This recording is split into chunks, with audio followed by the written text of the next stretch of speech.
Marijuana by name. Ganja flowing through my vein, going to my brain. It's like this, it's like this. When you sleepy, I wonder why. It must be the high grade in your eyes. You look like you're about to fight. It's high grade. I don't care what I say. We're gonna burn it anyway. Black blood alone smoke a whole day. Found this high grade. So me say ganja me smoke every day. 15, 16 spliff a day.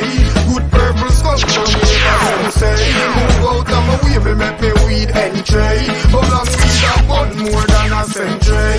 Go and farm a man, just go and farm me. And one ganja man, just go and plant it. Cause every time you do that, you do it for me. When you look sleepy, I wonder why. It must be the high grade in your eye. When you look like you're about to fight. It's high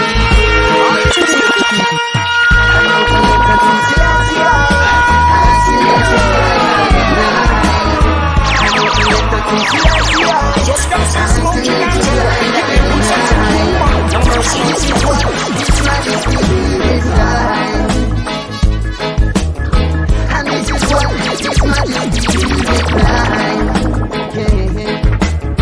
take off your wings, youth man, and fly like a bird high in the sky, and let them know that you are conquering lion, coming from the tribe of Judah. Some bad boys that don't have no roots and culture, leave them alone, them a go burn in a fire.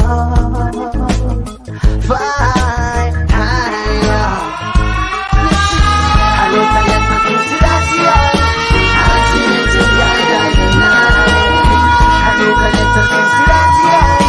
I see it to guide the night. If it wasn't for my foolish pride, baby you'd be right by my side. And still I just can't deny that it should have been love. Alright. But I never promise you no roses. Valentine's chocolate and I don't think I'll cozy. Me don't hear about the talk, say you have the little things you don't. I know I recognize it. But I never meant to break your heart. The heart broken at the process. I wish I never was so smart. The time has come to pass. Every moment I remember now I share right. Baby, I've been hurting inside ever since you walked out my life. Still I just can't hide that this should have been love. Alright. If it wasn't for my foolish pride, baby you'd be right by my side. And still I just can't deny that it should have been, could have been love. Alright. Could it have been the car when me drive? Or could it have been the herb machine no light? I drew me there, you stood there late at night. Makes you feel me, you keep another life. Since you never stay, because I stay with it. I think of emergency. Because I stay, I stay. My father represent me swing. Sirens from the street, shot seas. Police and soul up on the sea, yeah. Sirens from the street, shot seas. Sirens from the street, shot seas. Police and soul up on the sea, sirens from the street, shot seas. Just like mama cooking pot, TNT get hot. Sophisticated weapons get away from them black. Beat them like a shot, giant and lick it back. Trade union workers, government, them attack. That cause a state of emergency. Because a state, because a state of emergency. Because it's nigga I stay with it. My love in a TNT. Diamond finally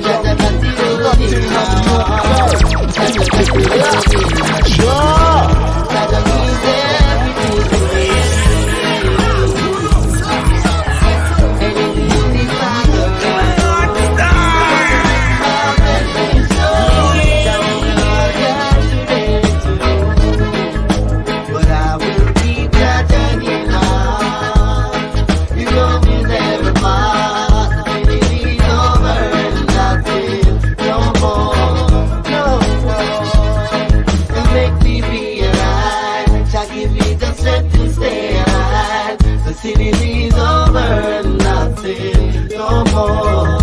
No, no, can't give up. You know we'll never part. Infinity is over, nothing no more. No, You see our children, they are the reason we want Babylon from season to season. Say one come from the come and we chant him down. Great power and sound. Our children, they are the reason we want Babylon from season to season. Say one come from the come and we chant him down. Great power and sound. Say Babylon, they on a mission. And I've been for some time. It is their own intention. We mash up the youth, their mind. Them one can turn them in a soldier or turn them in a consumers and pray upon the youth, them innocence.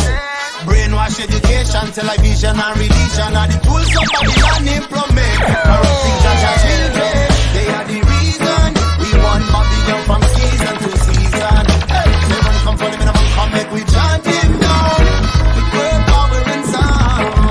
Our children, they are the reason we want Babylon from season to season. They want to come for them and come make we chant him down. With great power and sound.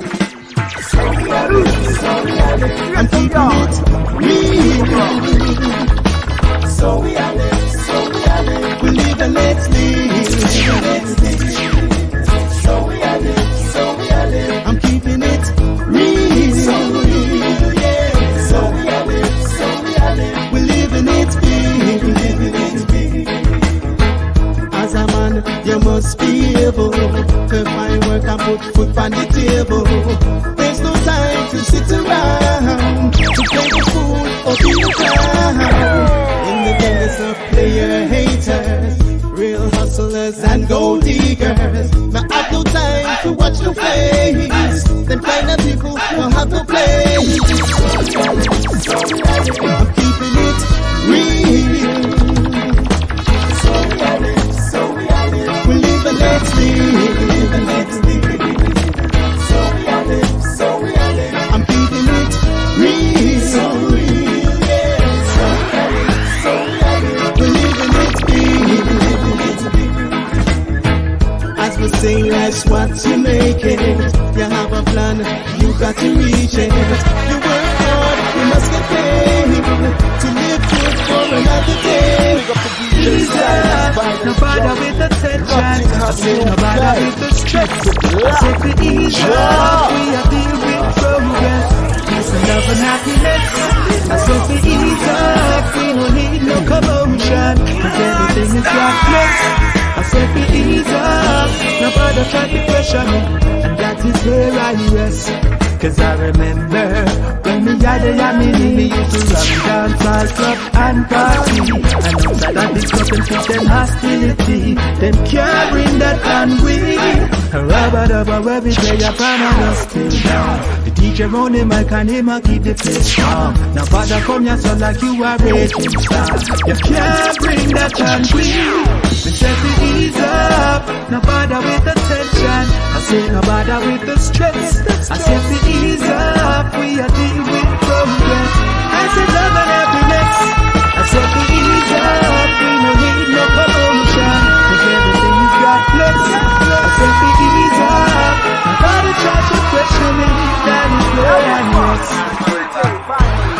I know the time is getting late, like balance in the race. I try to get my children fed, meanwhile my shoes are begging bread. Yes, I know them times are hard. What's up? Y'all hear me? That's over already? Oh, okay. What's up, y'all? What's the deal? What's the deal? Yeah, man.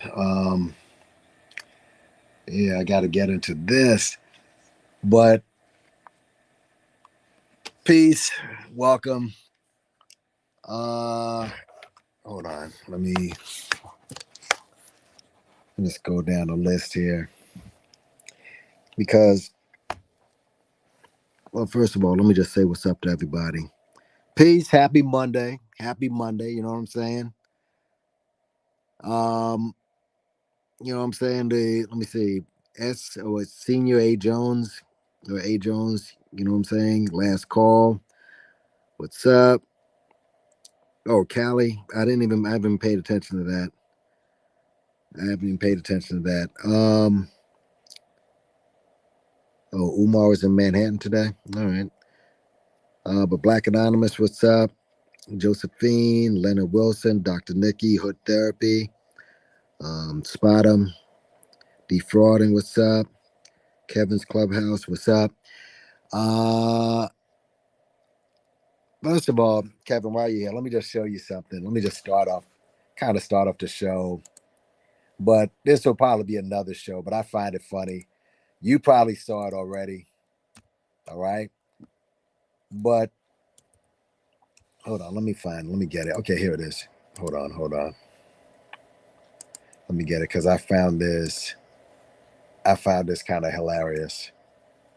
That hold on.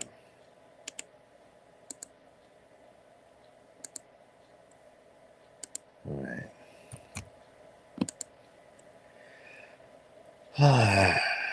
Hold on.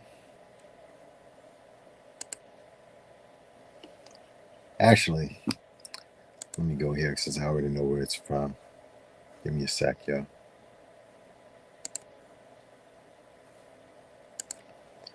But shout out to everybody who's come in.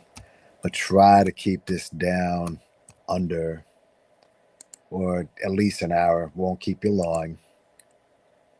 But I found this funny. It's sad, but it's kind of funny. You know, and this for Kevin and really for everybody who's been in here. Hold on. As you know, Tariq Nasheed has a new movie out, American Maroon. And by the way, just put some ones up if you can hear me okay. And hopefully there's no echoes. Is there an echo in there at all? Y'all can hear me good? All right.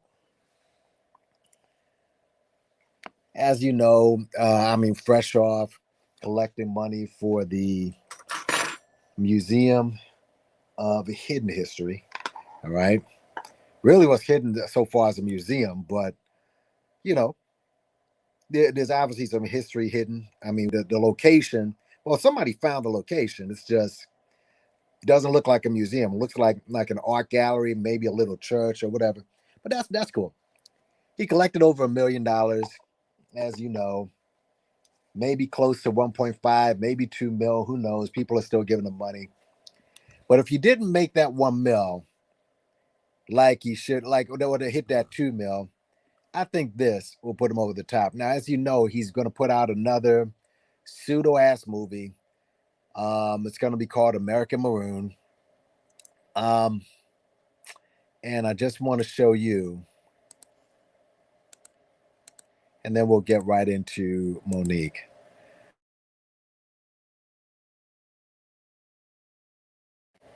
But here we go. Kickstarter. Let me see. Let me put here we go. This is from Kickstarter, folks. American Maroon, and I know I'm probably promoting for him, but I just find this kind of funny. The man collected close to 1 million, 1.5 million, maybe $2 million for a museum where when you saw the commercial, anyone with a brain knew that there was no way he was going to get that museum. Anyone who was watching this whole thing, all right, not around any construction workers, not speaking to any politicians, no nothing. It was just him.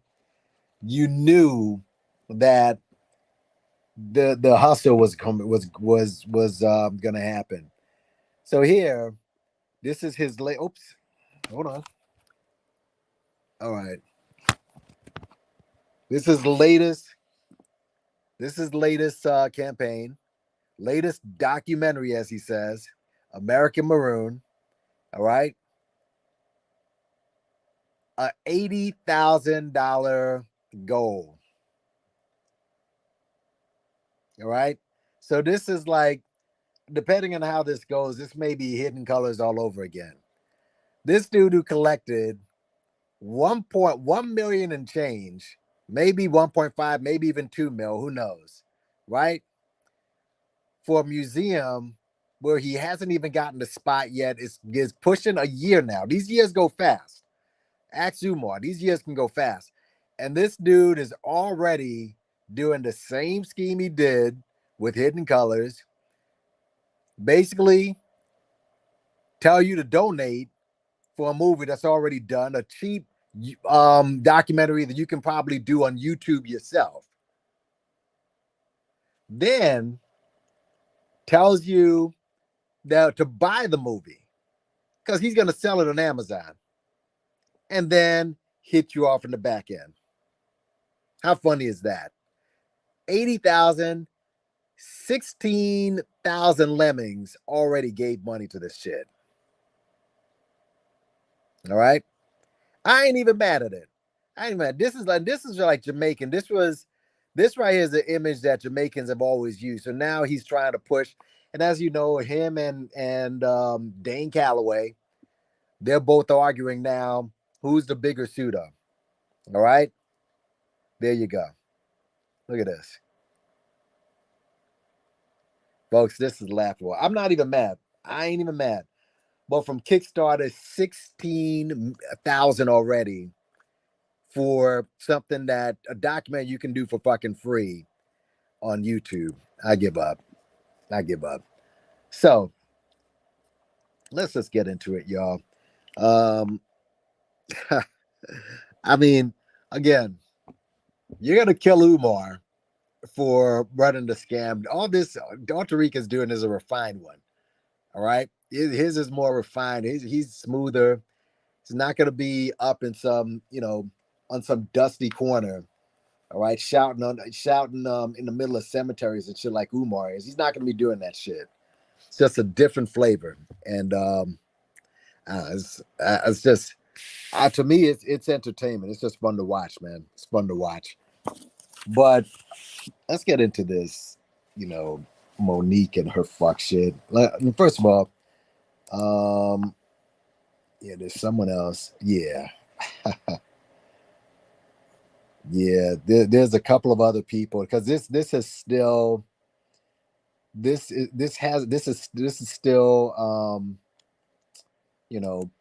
some legs. There's still some more stories behind it. It's not over. Apparently Monique's own sister went in on her. All right. Her own sister. It just lets you know right there. But let me see. If I can open this up. Okay, here it is.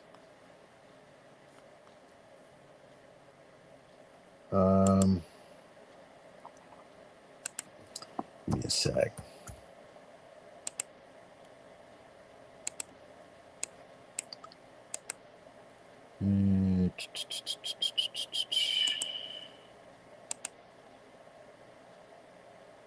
Anyways,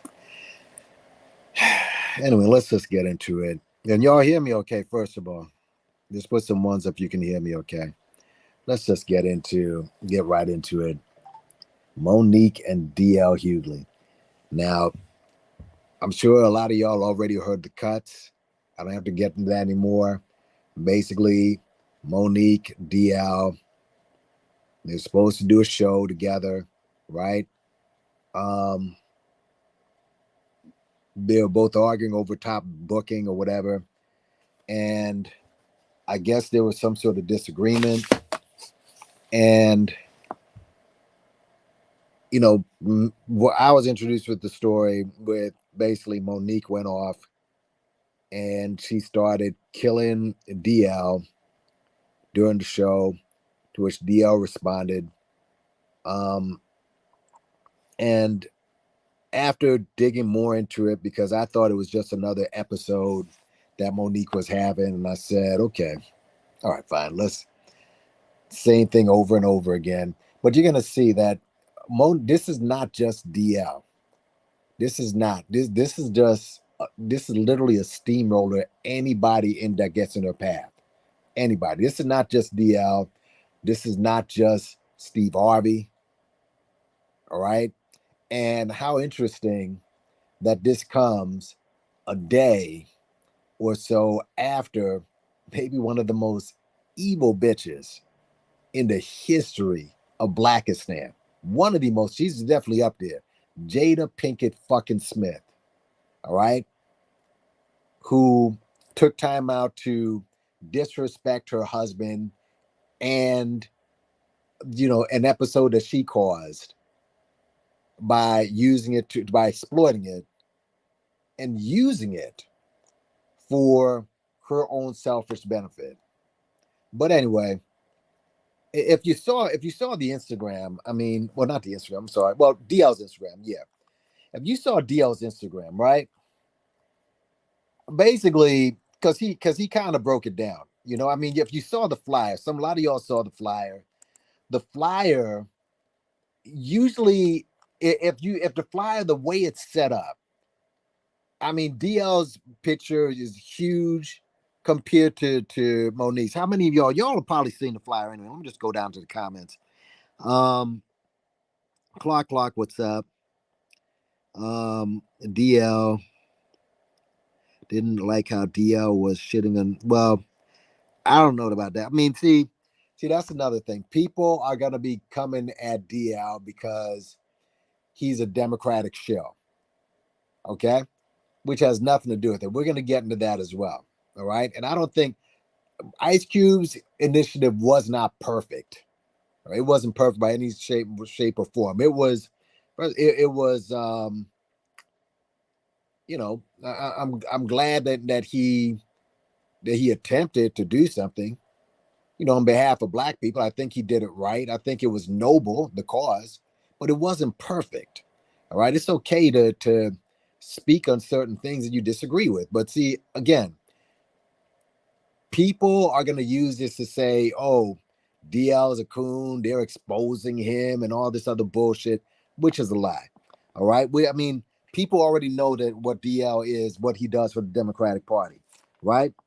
But let me just get the picture of DL. Let me just get that picture real quick. The flyer with DL and Monique. All right. I mean, that alone should just shut everything down. All right. And the flyer was definitely made. DL Monique. Yeah. Folks, look at this big ass flyer right here. Let me just open this up and I'm just gonna share the screen real quick. All right, let me share the screen. Look at this, folks.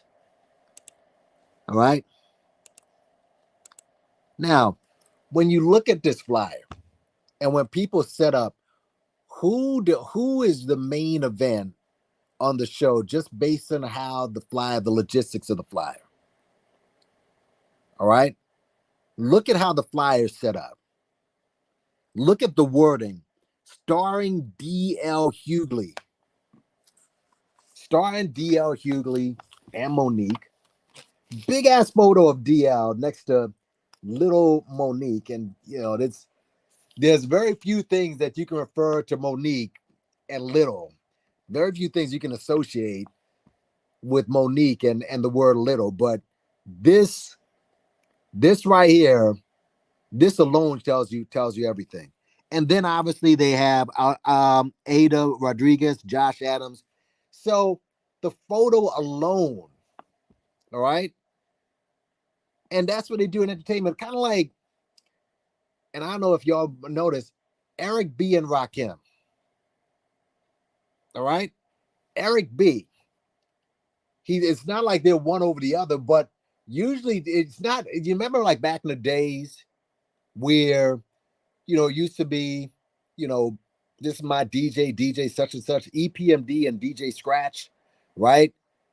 Third Base and DJ Richie Rich, Public Enemy and Terminator X, etc., etc. Eric B. and Rakim, Eric B's name was before Rakim's, all right? Which I'm sure, gave Eric equal billing when it came to them doing shows and entertainment. I mean, The Eric B and Rakim had a lot of fallout over the years. They just like Rakim. When Rakim went solo, Rakim had that song, It's Been a Long Time. Said, I came through the door, said it before, and no, I'm not down with Eric B no more. And those two had a long-standing beef for a minute. And part of it was over the money. And I'm sure the money that Eric got was due. Eric, who was a mediocre DJ, by the way. This dude was not a great DJ. He hooked up with Rakim, and he himself told you that when he got into this business, he didn't go into it for anything but the money. You can't find one thing that Eric B has produced. Now, maybe Freddie Freyox. There's nothing that Eric B has produced over the years, musically. But he had the name and he had the billing, and he made the money from that. So, yeah, it's the market, it's visual marketing. But it's clear who's going to be the headliner. All right. And when you saw, and you can go to DL's Instagram to look at it, when you look at the contracts, all right, keep in mind, like, first of all, who would even believe that Monique would headline over DL? Let's just get that out of the way. All right. Now, maybe when she signed first, she was lied to. Now, remember, all right, when you talk about her promoters, just remember who's managing her. All right. Well, we'll get into that in a second because we keep talking about going after DL, maybe the promoters. We forget who her manager is. Now, maybe she was signed to go first and possibly lied to. All right. I mean, and even if she was a headliner, right? How are you a headliner? And you're a headliner, but you get on stage and you start getting all messy and you get into drama. You have no prepared material. All right. Understand, if you went up on that stage and killed it, and this has happened many times in entertainment, where you can get on stage and kill it, and people don't want to go after you. All right. There was a story of Mick Jagger who said he didn't want to go after Michael Jackson. Why do you think that? Why do you think DL was so comfortable going after Monique?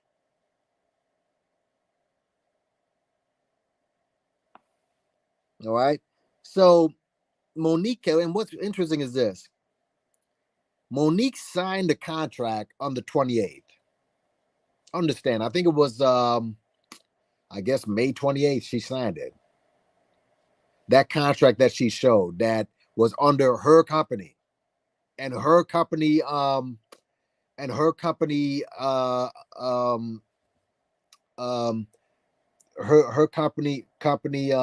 that the letterhead was on.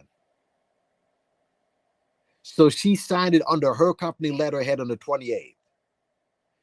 DL Hughley signed his on the 29th under, I think, United Artists, some sort of, it's from what I understand, because I'm not in the entertainment industry, but that's something that represents all artists. And everybody who saw that one, because on Comedy Hype, they were talking about it, they said DL's was the most legitimate. But what's most important is that on the 29th, a day after, that was the final contract. Matter of fact, hold on, let me get that. That was the final contract. Give me a second, y'all.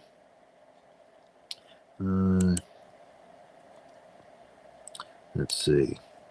Just want to get that in front of you because just want to get that whole thing in front of you.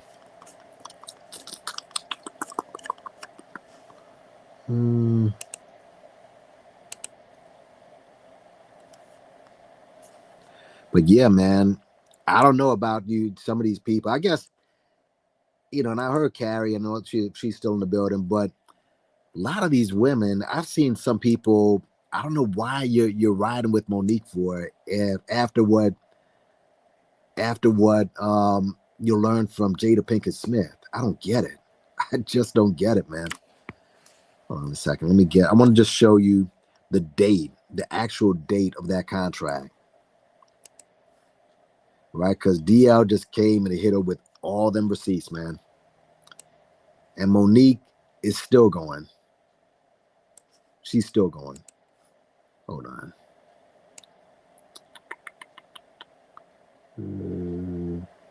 Okay. Hold on. Almost got it.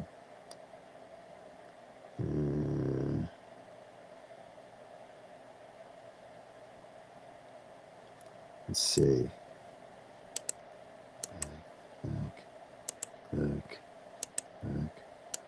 Back. Okay. No, not this. Oh, there's something else I want to show you.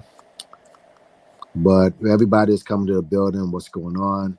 Yeah, UTA. That was on March 29th. I'm sorry. March. So this was way back when. I thought it was, for some reason, I thought it was a little earlier. But here we go. Here we go. All right, y'all. Come on, can you load? Hold up.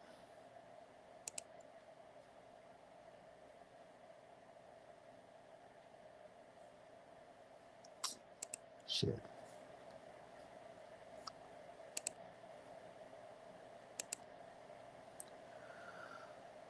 All right. Here we go, y'all. Give me a sec.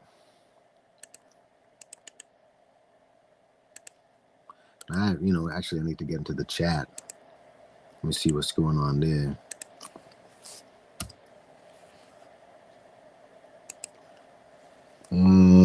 German aboard, what's up? I'm just pointing out that you don't get this outrage when husbands misbehave. No shade. Husbands? I mean, we'll speak on everything today, but see, I'll try again. 7 p.m. What's going on? She doesn't work in a trap. You are so right. Yeah, she's never prepared. She's never prepared. Eric B was wait a minute, you're kidding me. Went to the source that Eric B was doing. Really? I'm telling Eric, listen. Obviously, he's a legendary figure in hip hop. This man was a shitty DJ. He wasn't even, I can't even consider him that. Just listen to the records, look at his scratches. He was just there, right?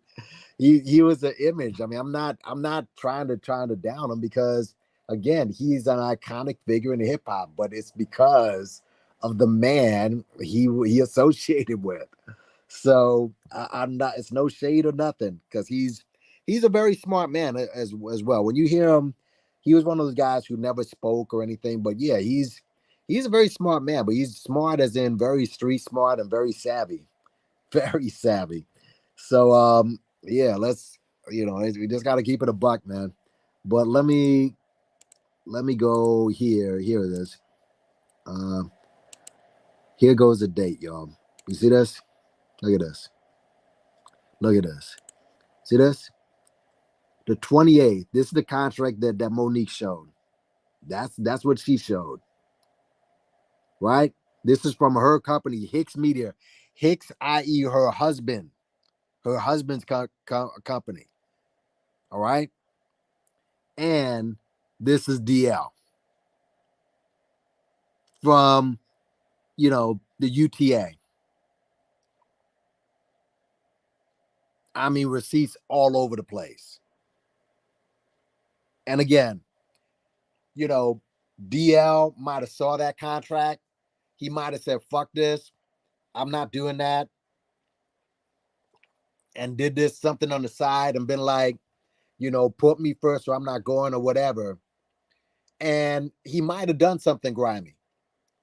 But here's the thing, though. You got a lot of people, because I was listening to, shout out to Information Man show. He did a show on this yesterday, and there were a bunch of comedians on there. A few of them who knew Monique.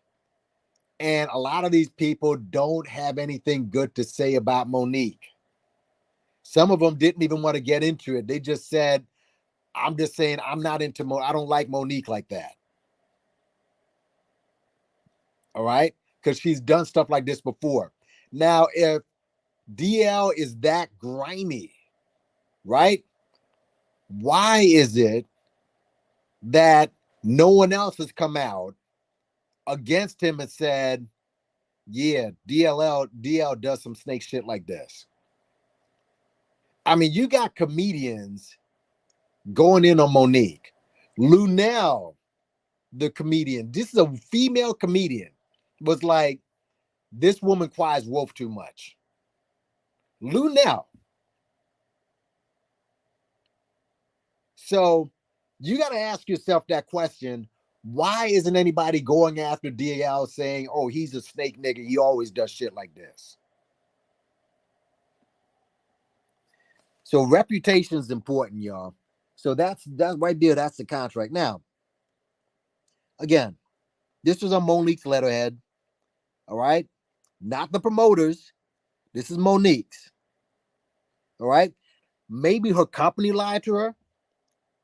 Right. Or her husband, again, Hicks Media, is incompetent. Or maybe the promoters just fucked up. I don't know. All right. But this chick has a history of burning bridges. She's always, all right. She always airs shit out publicly.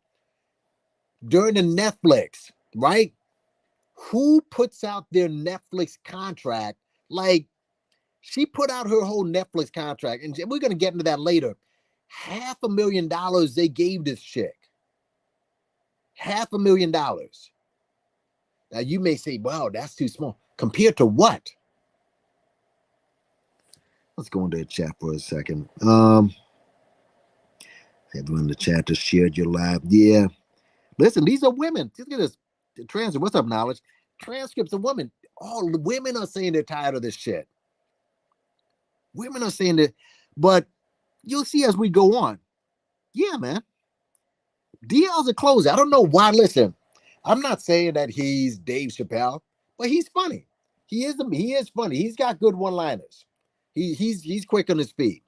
He's quick on his feet. I don't know why some people are using this to try to say, oh, that DL ain't that great. DL's a solid comedian. He's solid. And with what he's doing right now, he got his own radio show. He does all, like, comedy is like his side gig now. That's like a side hustle now. But he's a solid comedian. Slow down with DL and shit. Yeah, Clark. Yeah, wasn't planning. She said herself she was going to do what she did anyway. Yeah. I mean, she's a piece of shit. She really is. And listen to Dr. Walden. Listen, like, share, subscribe. All right? Hit the like, hit the share, hit subscribe. All right?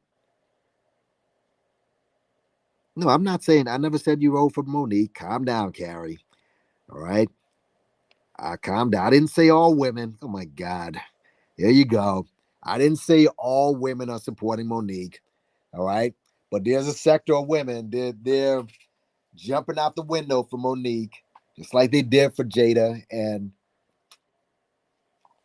you're also going to see some men, people who, they did the same thing for Kwame.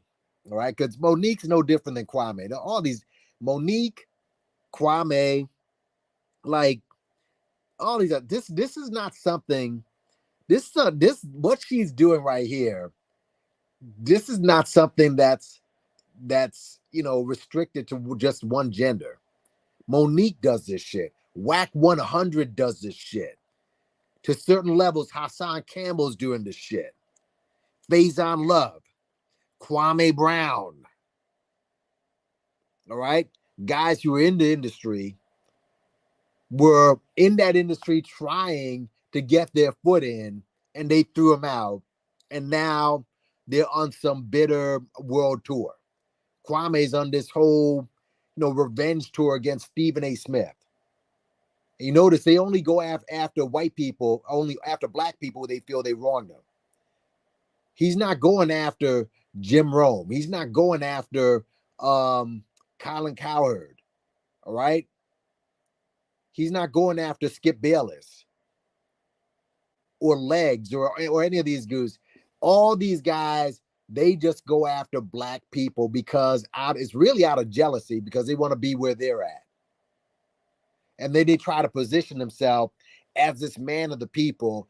And one way you'll know, they'll always use the word they, them people, those people. They're out to get me, and try to put you in the mindset of this conspirator. They're out to get me. Let's go fight the good fight thing. Meanwhile, you end up giving them their attention, giving them money in Kwame's case. So this is also, this is not something this has a very unisex trait. All right. Very unisex. And this woman always blows things out in public. Instead of behind the scenes. So she went up there on stage looking like freaking 25 pounds of shit in a 10-pound bag. All right.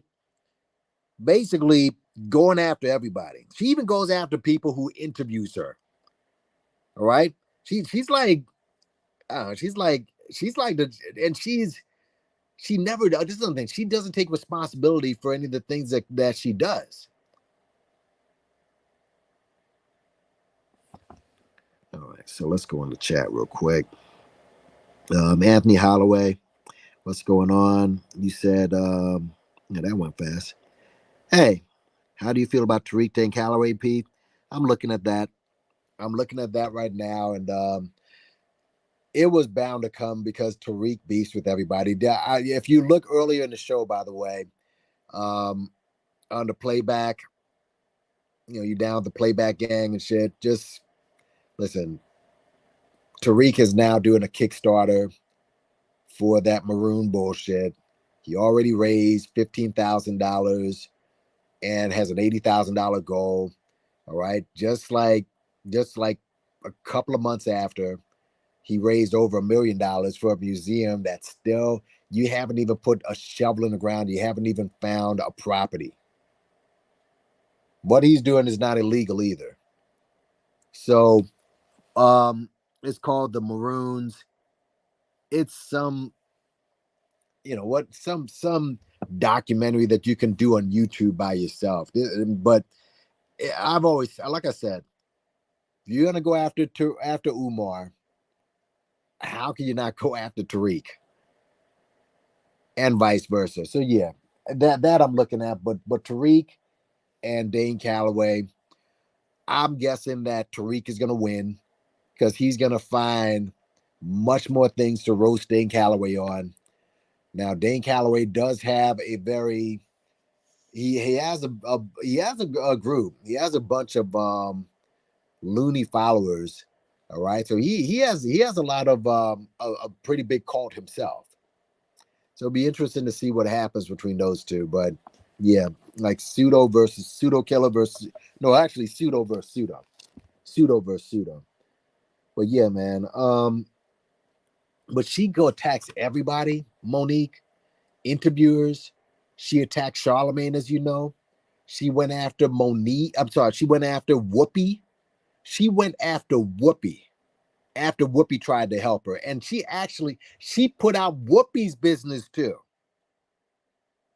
I mean, nothing but drama behind, and she does it while weaponizing this whole black female empowerment bullshit.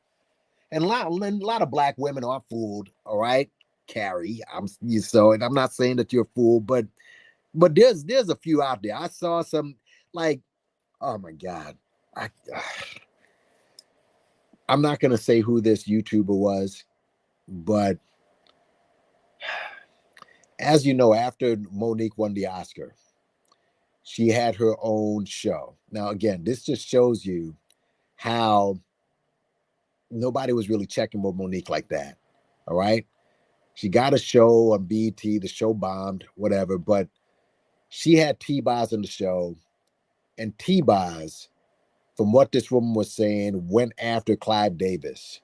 All right. And so T-Boz started making demands on Clive Davis, and you already know where this is going. some Illuminati shit. She attacked the wrong people, so they had to shut down Monique's show. And since then, she's been having trouble. All this other bullshit. And my question is this: if that is the case, let's say that's the case, that she went after one of the powerful white men and the gay mafia in entertainment or whatever. If that's the case, why isn't she going after whites in that community? Why are all her targets mainly black men? Why? You know what I'm saying? Why? Oh, Nikki, you up here in New York? Oh, okay, I didn't know that. Yeah, well, she said it was, but here's the thing. Again, like I showed you, it may have been valid, but DL, he signed his. They went ahead and redid it a day later. So none of that matters. None of that matters. This is 28th. This is 29th. None of that matters. None of that matters. That's what I'm saying. So, and thank you, Anthony Holloway. I appreciate the super chat. I'll just go down here. But yeah. So, and also let me say this. When a dude's gonna learn not to fuck with DL Hughley, like DL's not gonna say shit.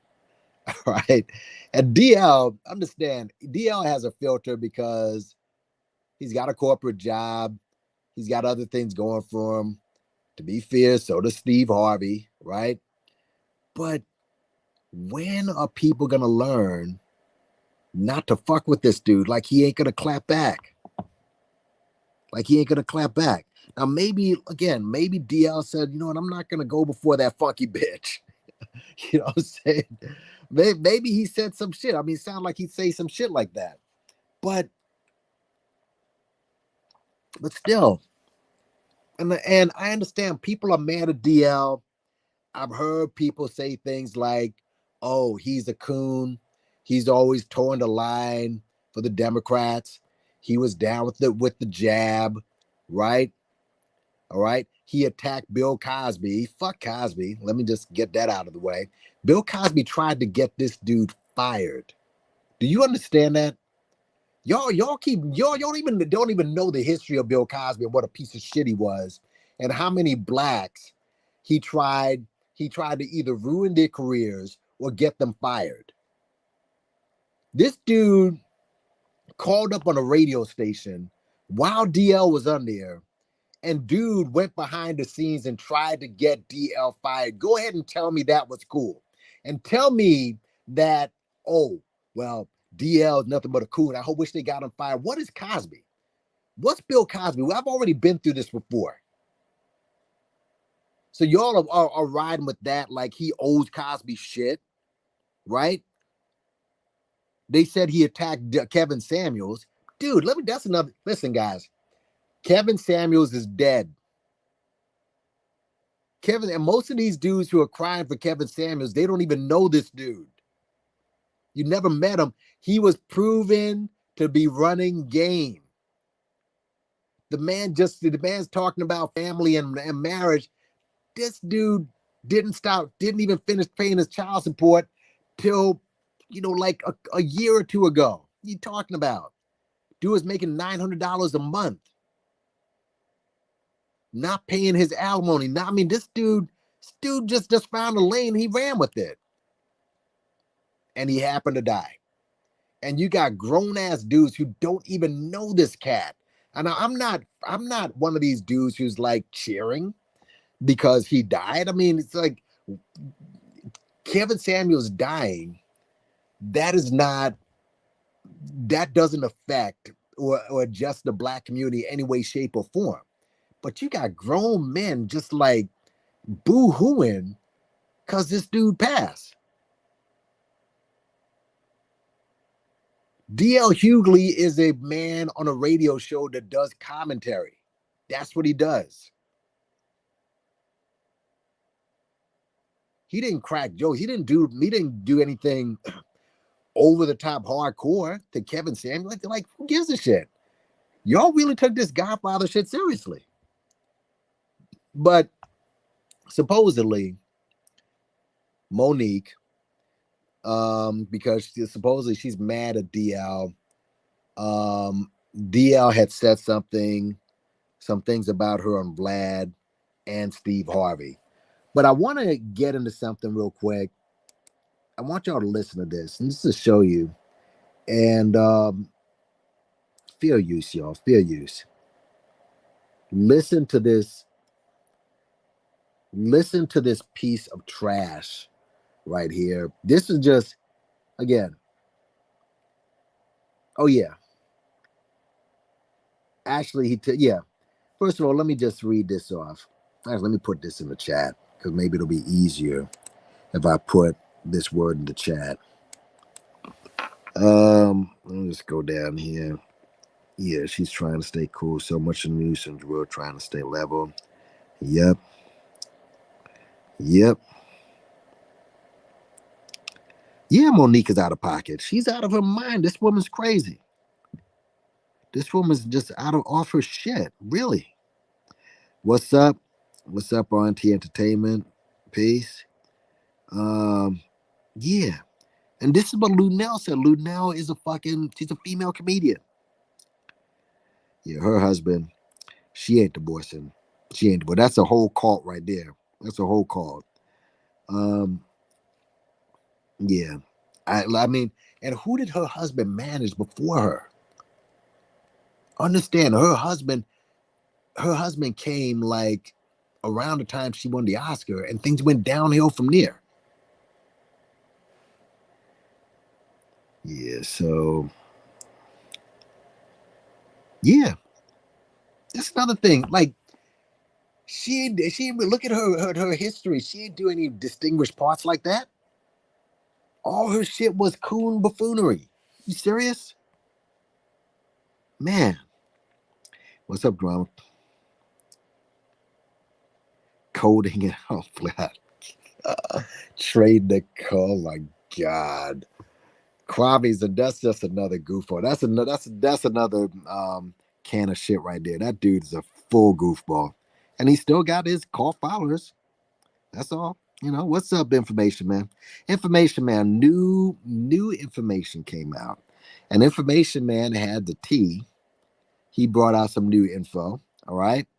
Matter of fact, before I even play this, because there's so much to get to, right? There's just so much. But hold on. But I want to get this. But there's a couple more things here. But I want to get it from the horse's mouth. I don't know if let's see. Hold on. I just want to make sure I get the right one, bro. Keep going. Okay. All right. Hold it. All right. So I just want to promote the show. Fair use, by the way. But let's go. Man Show. Thank you for coming over and giving me great support on the. Let's restart this. Okay. What's up, everybody? It's Information Man and the Information Man Show. Thank you for coming over and giving me great support on the video I did about Monique and DL Hughley yesterday. But I got breaking news for you. It looks like DL Hughley is the bigger man here, as he has invited Monique and her husband to come on his radio show to talk about all the events and drama that took place, okay, at the Fox Theater in Detroit. Okay, he wants to come to a resolution, and hopefully we'll see this, and hopefully they'll take the invite. I also want to say that DL Hughley's older daughter made very good points about how Monique was talking about her mother and her father. I think it was very on point, and I hope maybe she'll be on the radio show as well to express how she feels to Monique. Let's see if Monique and her husband will be the bigger people and come on with DL and talk about it, and maybe they can squash whatever long-term beef they have with each other. Make sure everybody should subscribe to my channel, The Information Man Show. What's up, everybody? All right, so and there you go. DL is a sellout. All right, and like I said, you know, he's for the jab. He's a Democratic sock puppet, right? Um, you know, blah blah blah. You know, he went after Cosby. All of a sudden, Cosby's a runaway slave, as you know, and yeah. So you knew this was coming, but you know, he's a sellout. What's Monique? Monique is. You know what Monique is? Let me tell you what Monique is. You ready? Monique is what you call a radical integrationist. That's what she is. Monique is a radical integrationist. All right. All she wants to do whenever she's hurt, because you can't right now tell me a time when Monique, okay, ever fought for anybody else's affairs except when she's in trouble. And that is a trait for a lot. Kanye does this. All right. Constantly. He's made a career out of this. Never he's fucked up. You know what? I need your help, brothers and sisters. You know how they keeping, you know, men and their babies away from each other. He's trying to shoehorn your struggle as a black person, all right, with his struggles, with his millionaire Becky, that whore that he chose to marry. All right. This is what Monique is. That's what she is. And we'll get more into that later on. But she's attacked Oprah. Yep. I can't fuck with anyone. Hey, you know, frauding, we're gonna get in that in a minute. We're gonna get into that in a minute. We're gonna get in it. Oh yeah. In fact, let's go ahead and get into that now. Let's get into that now. And let me just write down under here. Hold on. Fair use. Yeah. You know what? We interrupt this program to get a special announcement from a information man. So let me post in the link. This is just for the information man. I guess he's going to give us, you know, a little insight of what on this, you know, developing story. All right. So he's going to give a little insight, or if it is a story, you know. So information man, the link is there. You know, give us, you know, let us know. By the way, I just came here. There's 63 people in the building, and I only got 38 likes. Come on, man. What's up? It's only 38 likes out here. Get those likes up, man. There's 64 people in the building. Come on, man. Because I got a whole lot more information about this situation here. But let me just see in the chat what's going on. I made more for my work than I made yeah. Monique is like her husband name. What's her husband name? Kendu, aka Mary J. Blige. So he's sucking up. Yeah, man. Thank you for saying that. She stays sucking up to white people. Are you kidding me? And again, as the stream goes on, I will show you that this woman is is full of shit. All right? She's full of shit. We keep elevating people who don't deserve to be freedom riders into free. You put Kobe there. Kobe died, and I know that when you die tragically, your status gets elevated. But Kobe Bryant, come on, y'all. Seriously.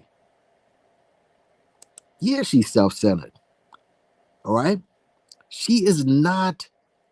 Yeah, now information, man. I got the link is up. Yeah, she is not that talented at all. Oh, Brown Sugar Baby. Thanks for the super chat. I appreciate it. I didn't even see that. You know, I'm going so fast here. But thank you so much for the super chat. I appreciate it. You know what I'm saying? Yeah, go check out Brown Sugar Baby's channel. Okay. But I put in the link information, man. But let me finish. Where was I? Yeah. let me play this.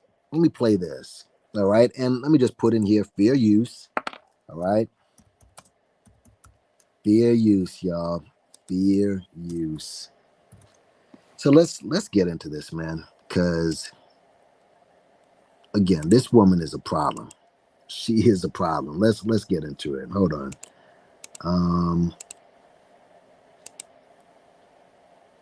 You said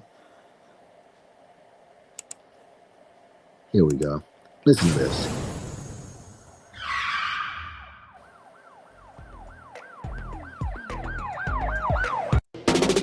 This here room, please come on. Tag all the people you know. Tell them, come on over. Tag the rags. Tell them, come on over. Tag, what they remember they used to call the gossip papers the rags paper? The rag. The rags, yeah, come on. Come on in. Oh, come on in, my sweet babies. Stop saying that, please. Because Can't we take it. truly need to have this conversation. And let me just say this. We want to thank everybody that's going to join us right now. I'm sorry, babe. No. We want to thank everybody that's going to give us your time and come on in the room. Come on. And we want you to tag the ones that has the most to say. Come on. Come on, my babies.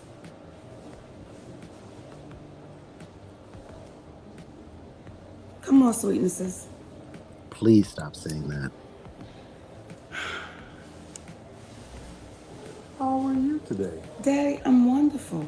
Fantastic. How you doing? If I was to complain, I'm telling the universe that I am ungrateful.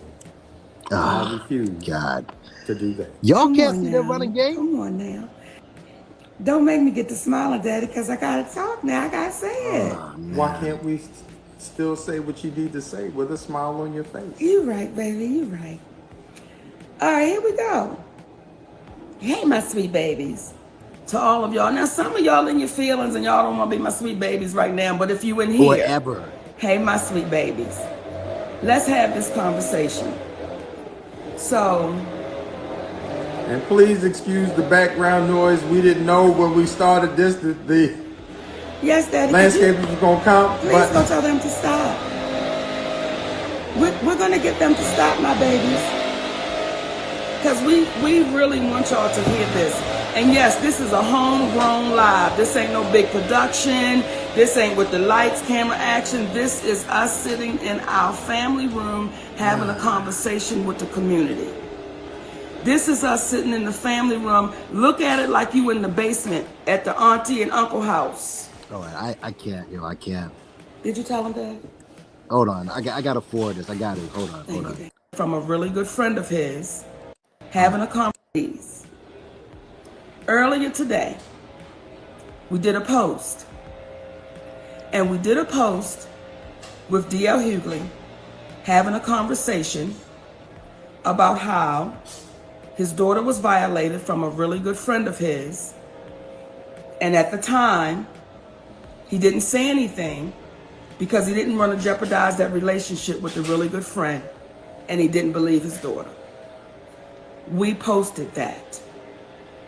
And then we left a caption under that, pretty much saying, if that black man couldn't put any protection around his own daughter, we know we have nothing coming. Now, once we posted that, the reason why I said, Daddy, can we go do a live? Who's we, first of all? This man has been married to his wife through thick and thin. He's been very open about his relationship with his own wife through thick and thin for what, 30-something years? All right? Through thick and thin. He's been very, very open about his life. Very transparent. All right? He started off, working at a job as a manager doing something. While he was doing comedy, his wife helped him along the way through all the cheating scandals, through all the babies outside of marriage and all this other shit. Those two have been through thick and thin. All right. He has 2 daughters and an autistic son, or a son that has Asperger's. Who's we? Who? What woman didn't he protect? What woman has he violated? All right. What are we doing? What are you talking about here? What are you talking about? And what does this have to do now? Oh wait, she's gonna get into that. Because I was reading the comments on the timeline, and most of them are from black, and they're saying, Monique, what does this have to do with your contract? Yeah, what indeed? What does this have to do? You're going too far. What does this have to do with your contract? Yeah. Let me tell you what it has to do with my contract. What does it have to do? Not a damn thing. Nothing. Not a damn thing. It has nothing at all to do with my contract. What it has to do with is the character of the man named D.L. Hughley. That's what this has to do with. And let me acknowledge, D.L. Hughley did apologize. He said he apologized. And y'all are saying, Monique, he owned his mistake.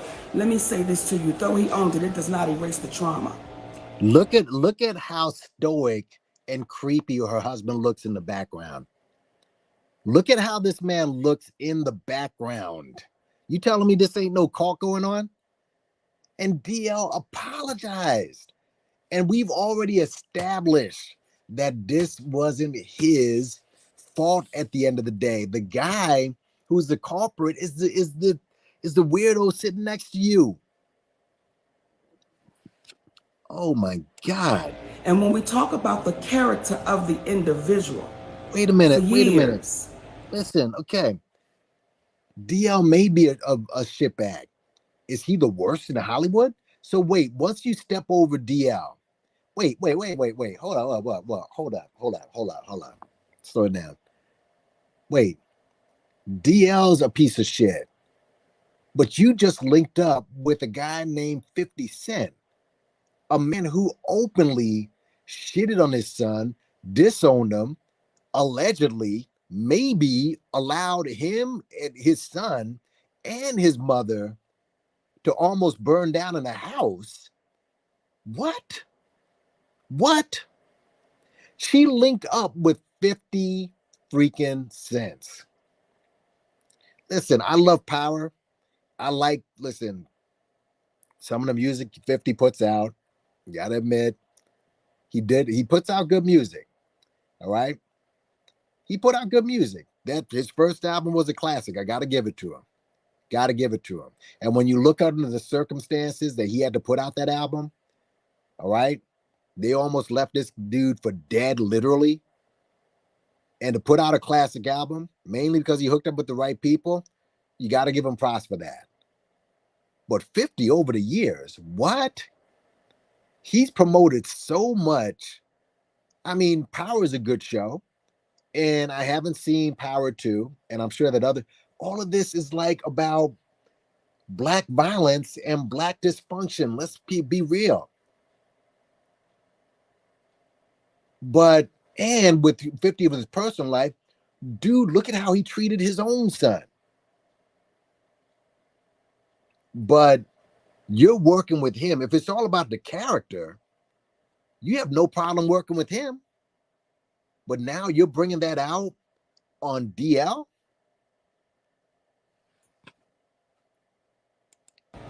For years, D.L. Hughley has given his commentary and his opinion on other people's lives, not just mine, for years. And he would give the ins and outs. Hold on. We sorry, baby, because, okay, they just must have thought we meant.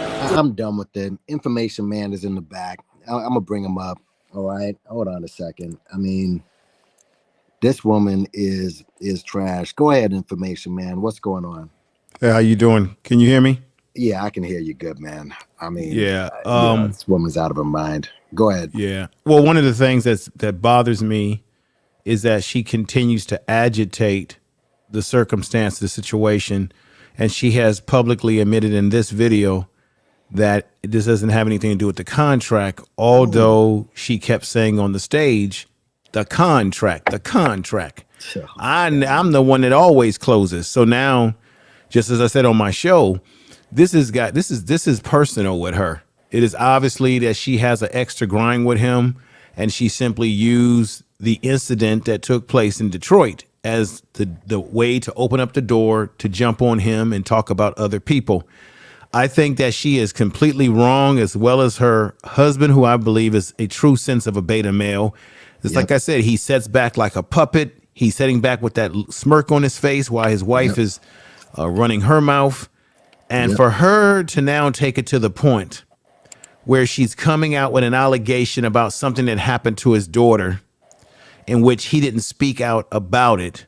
We don't know if it's true. We don't know if this is alleged or not. But even if this is true, I really don't think that she has any business putting that out there to the public, because that once again has nothing to do with the situation that happened in Detroit.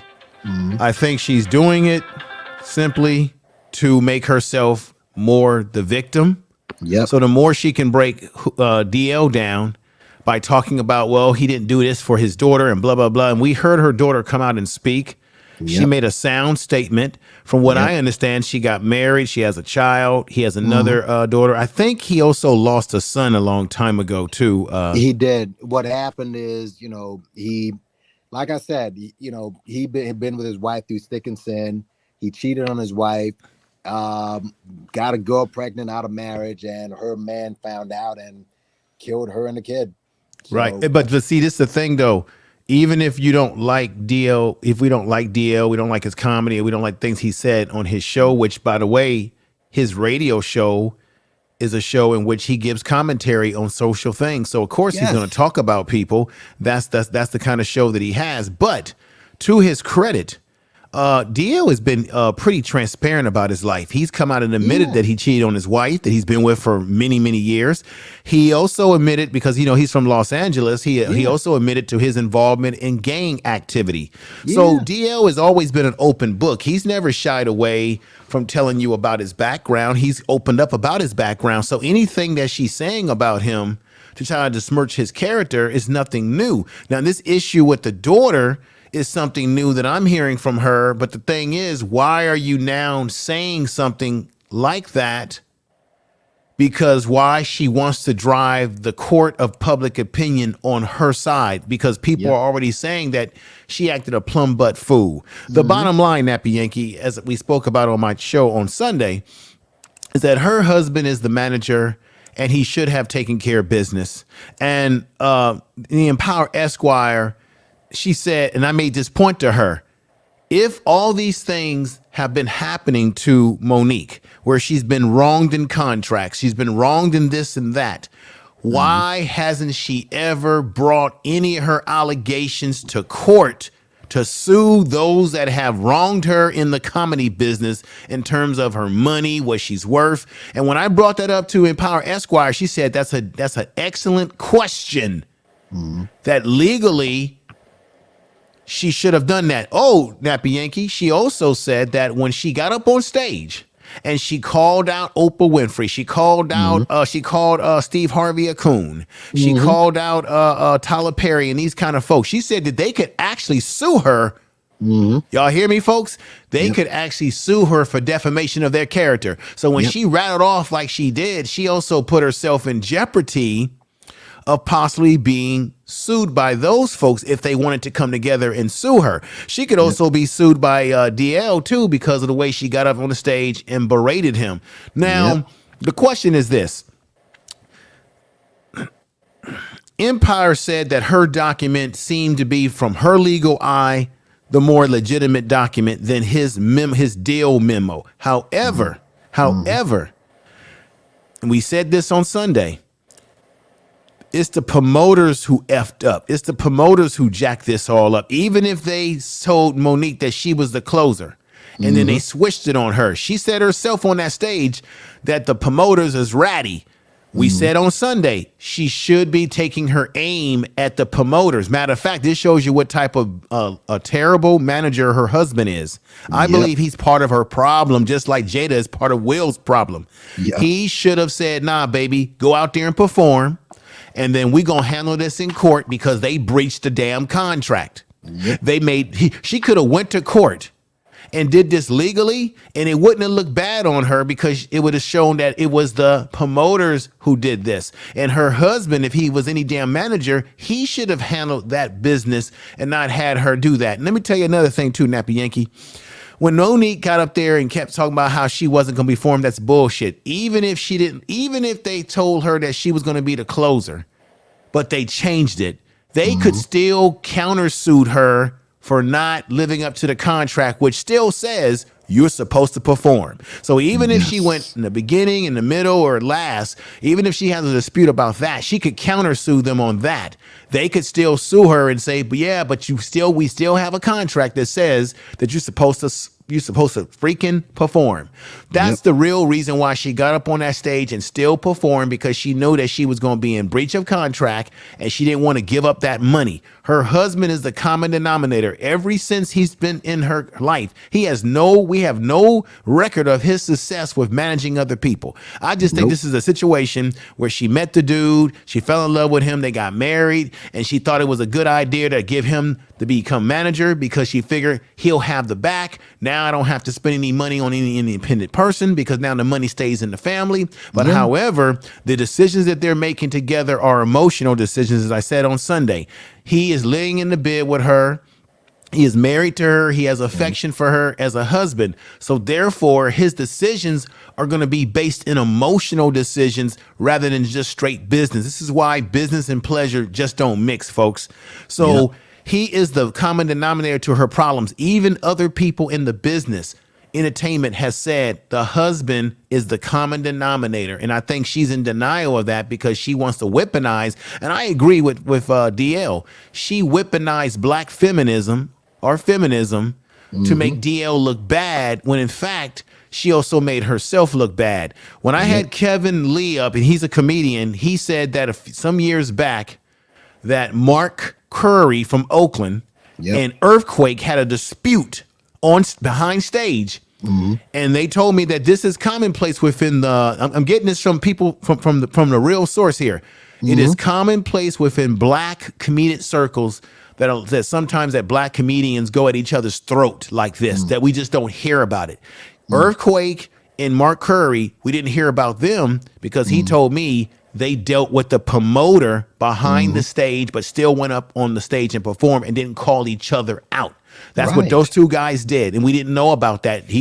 Kevin Lee told me about that yesterday, and I was blown away. And he also said he had I was trying to get him yesterday, Nappy Yankee, because he told me on the show that he's had other experiences with Monique. He had some tea that I was trying to get him to put out, but he said he didn't want to look like he was, squealing like snitching, right? But I said, well, I said, anything that you think affects your career, don't say it. But anything you think you can say it. And I wanted him to say some more grease. I wanted to get the greasiness because he knows something about Monique, which tells me there's something not right about her. Then you got the comedian we talked about yesterday named Dominique. She's a heavy-set, full-figure sister, very funny. She was on Comedy Hype on YouTube, and she said that she doesn't want to hate on Monique, but she said when she worked around Monique, she rubbed her the wrong way. So this woman has a history of rubbing people the wrong way. I think she's going to use this for as much as she can. The latest news that came out today was that DL is inviting them, I believe, to his show or some type of forum to have the discussion. And the reason and the reason why I said that I hope that they do this, because I know you said that, well, DL is kind of coonish himself, and he's had coonish moments. The reason why I say that, Nappy Yankee, is because, one, I don't really like to see black people fighting each other, especially black folks in entertainment. It just looks really bad, right? Unprofessional. But I want to see if Monique, because she makes herself out to be the more mature one, right? The godmother. I want to see if her and her husband will actually come on his show or with him and have the conversation and see how that conversation turns out. Because at the end of the day, there's things that we know and there's things that we don't know that went on that night. Right? Now, check this out. Nappy Yankee, you said something yesterday near the end of my show, which I wish you came up on the show earlier and said this. And this is something that I wish would have been put out there earlier in the show. You said, was it you, Nappy Yankee, that said this, or somebody? I think it was you, that the whole issue about him talking about her husband and the sexual thing, that he decided to edit that out and not air it. So she had an extra grind with him because she said that he brought some scenario up about her husband. Come to find out, she was on the show with him. I think you brought this up yesterday. I think I posted that. Here's what happened, from what I understand. She came on his show when he wasn't there. And I guess they were cracking jokes. Would you rather sleep with your husband or sleep with Superhead without a condom? Okay, it was a joke, but the bottom line is this. Obviously, they were ribbing each other. Maybe her husband got offended or whatever. And DL didn't let that air. All right. But for some reason, I guess that was one of the reasons she got in her feelings. But the point is, it never aired. But she spoke. It never aired. And she spoke on that stage in Detroit at the Fox Theater as if it did air. And see, that was one little piece of the information that I did not completely have, which changes everything in my mind, because that's the one thing that she kept saying, that, hey, this man's been talking about my man and all of that and me. Now, I think what it is that this is what it is. She's upset that he had choice words to say about her over the Netflix deal, because he said, and this is true, Nappy Yankee, that in the entertainment business, it's not what you did a few years ago, but it's what you did lately. And I think he talked about that, and she didn't like that, and she's never liked that, right? Another thing, and I said yesterday, that Monique is upset with all these people that she's lashing out to. These are people that can put her ass in movies. Right. I think she's lashing out at all these well-known black people because she feels that they did not have her back when she had the net. This is all about Netflix, brother. If you go all the way back to her Netflix conflict, she felt that a lot of black people in the entertainment industry didn't have her back on the Netflix. Then she didn't listen to Lee Daniels. I don't like Lee Daniels, but he was right when he told her that, hey, she expected that when she got the Oscar that she was going to be treated a certain way. So they do these promotions in Hollywood. And I talked to somebody else that was on my show yesterday who does production work in LA.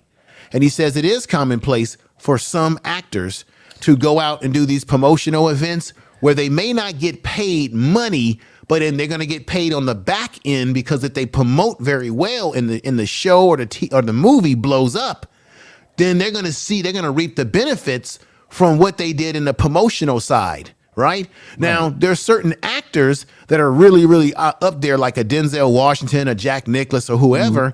They're going to get paid because of their status. She thinks that she's on that level when, in fact, she's not. She's not. Information, man. Listen, don't you know that there's such a thing called an Oscar curse? Yeah. Okay. Look at Halle Berry. She didn't really have that many good movies after she got her Oscar. And not to mention the Netflix. Let's just deal with that. Netflix bases their offers on ticket sales. That's one of the things. Nobody was checking with for Monique. Monique's if she accepted that, like the 1.5, the 500,000 or whatever it was, then negotiated to do better. She attacked Amy Schumer, was like saying, how could they use her? Amy Schumer, for whatever, however, by hook or by crook, sold out Madison Square Garden. Well, she's selling out. See, they look at the numbers, and they're looking at, when you look at the numbers, this is how much money we'll make for this production. So this is the thing. This is the barometer that I would measure Monique at, if she thinks that she's really that woman in comedy, that lady in comedy. Right. Is this okay? Like, okay, for example, you got the in San Francisco or Oakland or in San Francisco, you got the new Warriors Arena in San Francisco. Right. Let me see if Monique could be the headliner, and then you have a few people underneath her. Let's see if she could sell out Madison Square Garden out there in New York where you are, or maybe the Warriors, their stadium in San Francisco. Could she come out to San Francisco and be the main comedian with a bunch of underlinks under her and sell that mother out. I doubt it. And this is why I say this. Dave Chappelle is that dude. He came out to San Francisco, and I missed the damn show. He sold a damn stadium out, the brand new Warrior Stadium out. I doubt if Monique can do that. Now, this is no rip on her. If you can't do that anymore, then I hate to say this, but I have to say this, then you aren't that top comedian anymore. Because the top comedians who garner that money can sell out stadiums. There's only a few of them that can sell out stadiums by themselves without having a number of other comedians. Even when she was on Queens of Comedy, compared to what the men did. This is no slight to her or the women, but it's just the facts. The Queens of Comedy didn't sell out the whole stadium. The Queens of Comedy, listen, the Queens of Comedy was in, from what I understand, a 2,500 seat theater.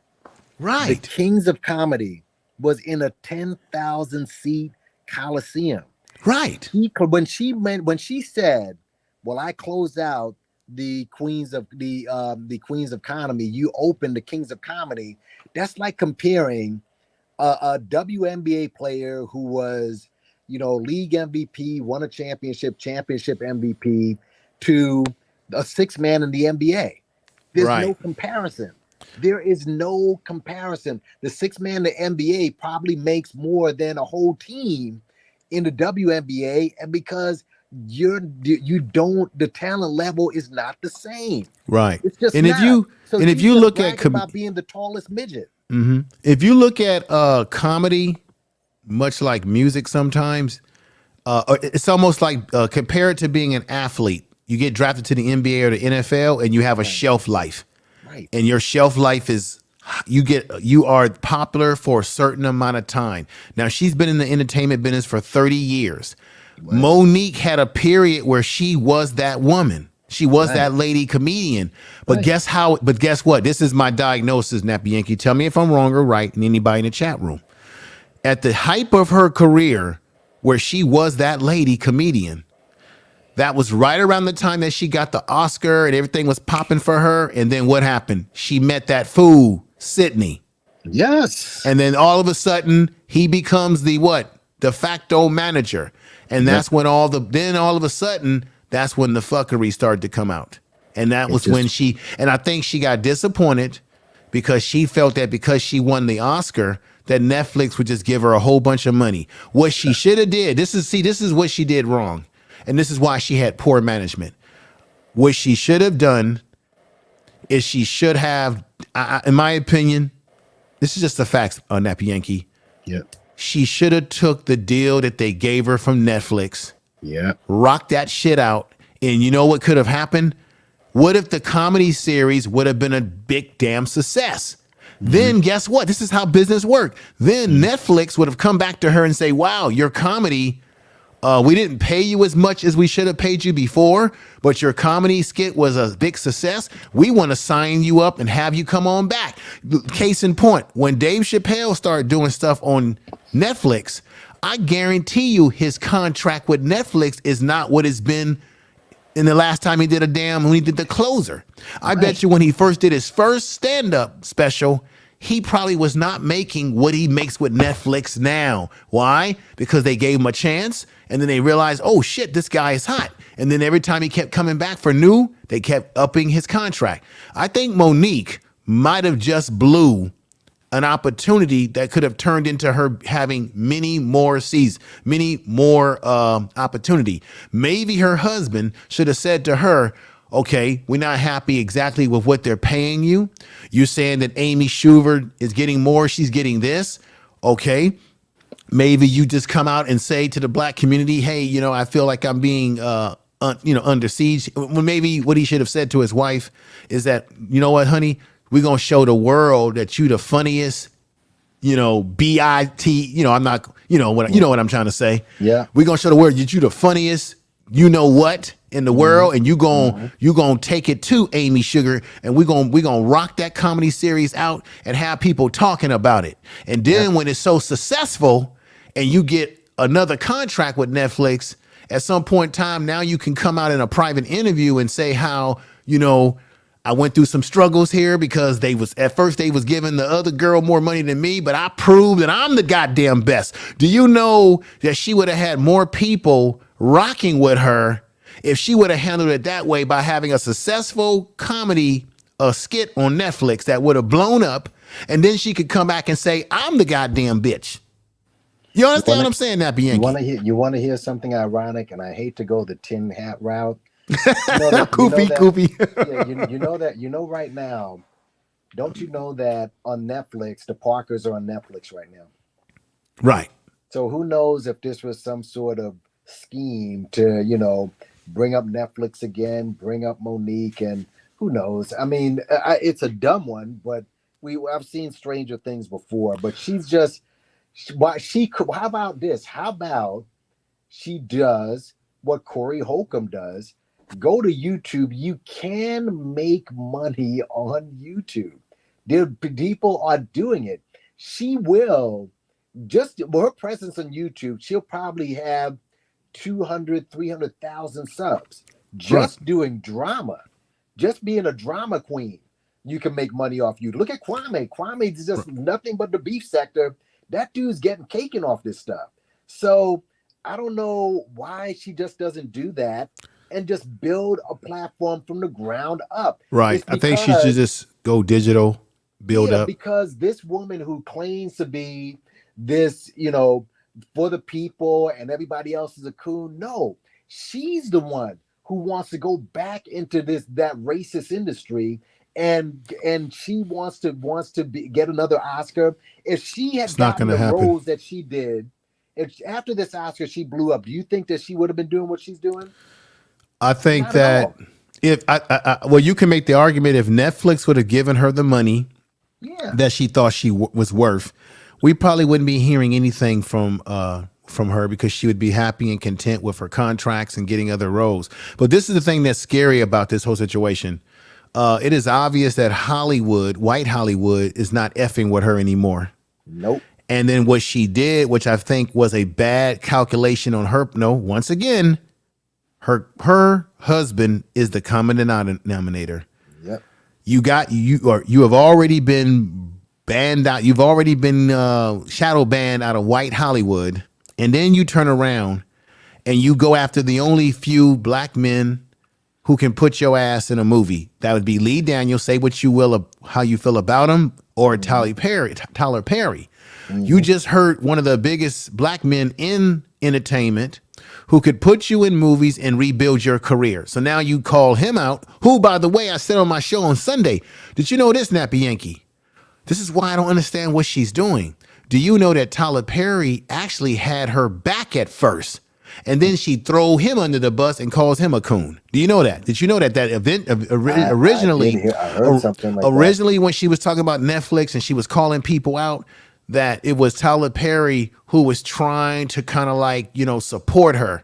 And then I guess he didn't give her enough support as she wanted. And then what did she do? She threw him under the bus too. So now you got to ask yourself, who are the main people who are making what we call black movies? Tyler Perry's one of them. Yep. Is she going to be in any of his movies? Hell no. Then she went after Oprah Winfrey, who has a production company. She makes black movies. Is she going to be in any of Oprah's movies? Hell no. Looks like the only person that might put her on is 50 Cent, which is why you gotta put two and two together here at Nappy Yankee. The reason why she's talking 50 Cent up, because 50 Cent is becoming sort of another one of these mobiles in Hollywood. So now she knows that 50 Cent can put her in productions. So of course she's gonna play him up, and now he's saying what she wants to hear. He's favoring towards her. And you're right. This is a man who did things like try to kick his baby mama out of the house, doesn't care about his kid, allegedly, and all these things like that. So I think Monique is making some calculated mistakes. And this is my prediction as I drop off the panel. Don't be surprised if at some point in time you hear that her and Signy, whatever the hell his name is, right, are in divorce court. Yeah. And don't be surprised if she does one of these 2020 interviews where she says, I made a lot of mistakes. And she starts crying and becoming emotional. And talking about, I want to say I'm sorry to Tyler Perry and Oprah Winfrey. And I realize now that my ex-husband, he played a role in some of my decline. You know, I'm telling you, that interview is coming down the line. Oh, I'm also hearing from the grapevine too, Nappy Yankee, that there's a possibility we're going to hear about at some point in time, because Will Smith has sort of left the country and isolated himself, and he's taking time for himself. I wouldn't be surprised if you hear about him and Jada breaking up. I've been Which he hearing needs those to do. rumors that might be what's getting ready to transition at some point in time. Yep. Which he should have done a long. He needs to do it now. He shouldn't even worry about whatever Jada has over him. I mean, we've all heard the little rumors and whispers about him. Who cares? Just get your peace of mind and just go. You know, I mean, who cares at this point? But at this point, she is evil. Yeah, she's complete. She's completely evil. Right, and he's been living with this woman for God knows how long. It's crazy. But at some point in time, my prediction is that Monique is going to feel the price. She's going to feel the squeeze. Yep. She's going to see people not want to work with her, as she's probably already experiencing this. Yep. She's going to see things kind of close up around her, and it's going to be you're not going to her phone is not going to be ringing off the hook for opportunities, because I think what's happening, what we're not recognizing in general, what we need to recognize is that there are a lot of entertainers and other celebrities that are watching this. Yep. And they're seeing how she's conducting herself and talking about a man's daughter and wife, and they're sitting back and they're observing it. All right. Not only black people, but white Hollywood as well. Everybody is watching. Bollywood is probably looking at this. And they want to see how this all plays out. And I bet you my bottom dollar that some of these people are saying, I'm not fucking with her. Nope. And speaking of beta male, let's just to preface your point on this dude and his beta male tendencies. This is when they were negotiating Netflix. Now, just imagine your manager doing this kind of nonsense. Fair use, by the way. Check this out. Look at this. You can't tell me this isn't a cult. He would not allow her to pursue a dream. She said, when you become a man, you allow your wife to do what it is that she wants to do, and you inspire her. This is your manager. You allow her to live out the dream, and she will always appreciate that. Oh my God, man! This. To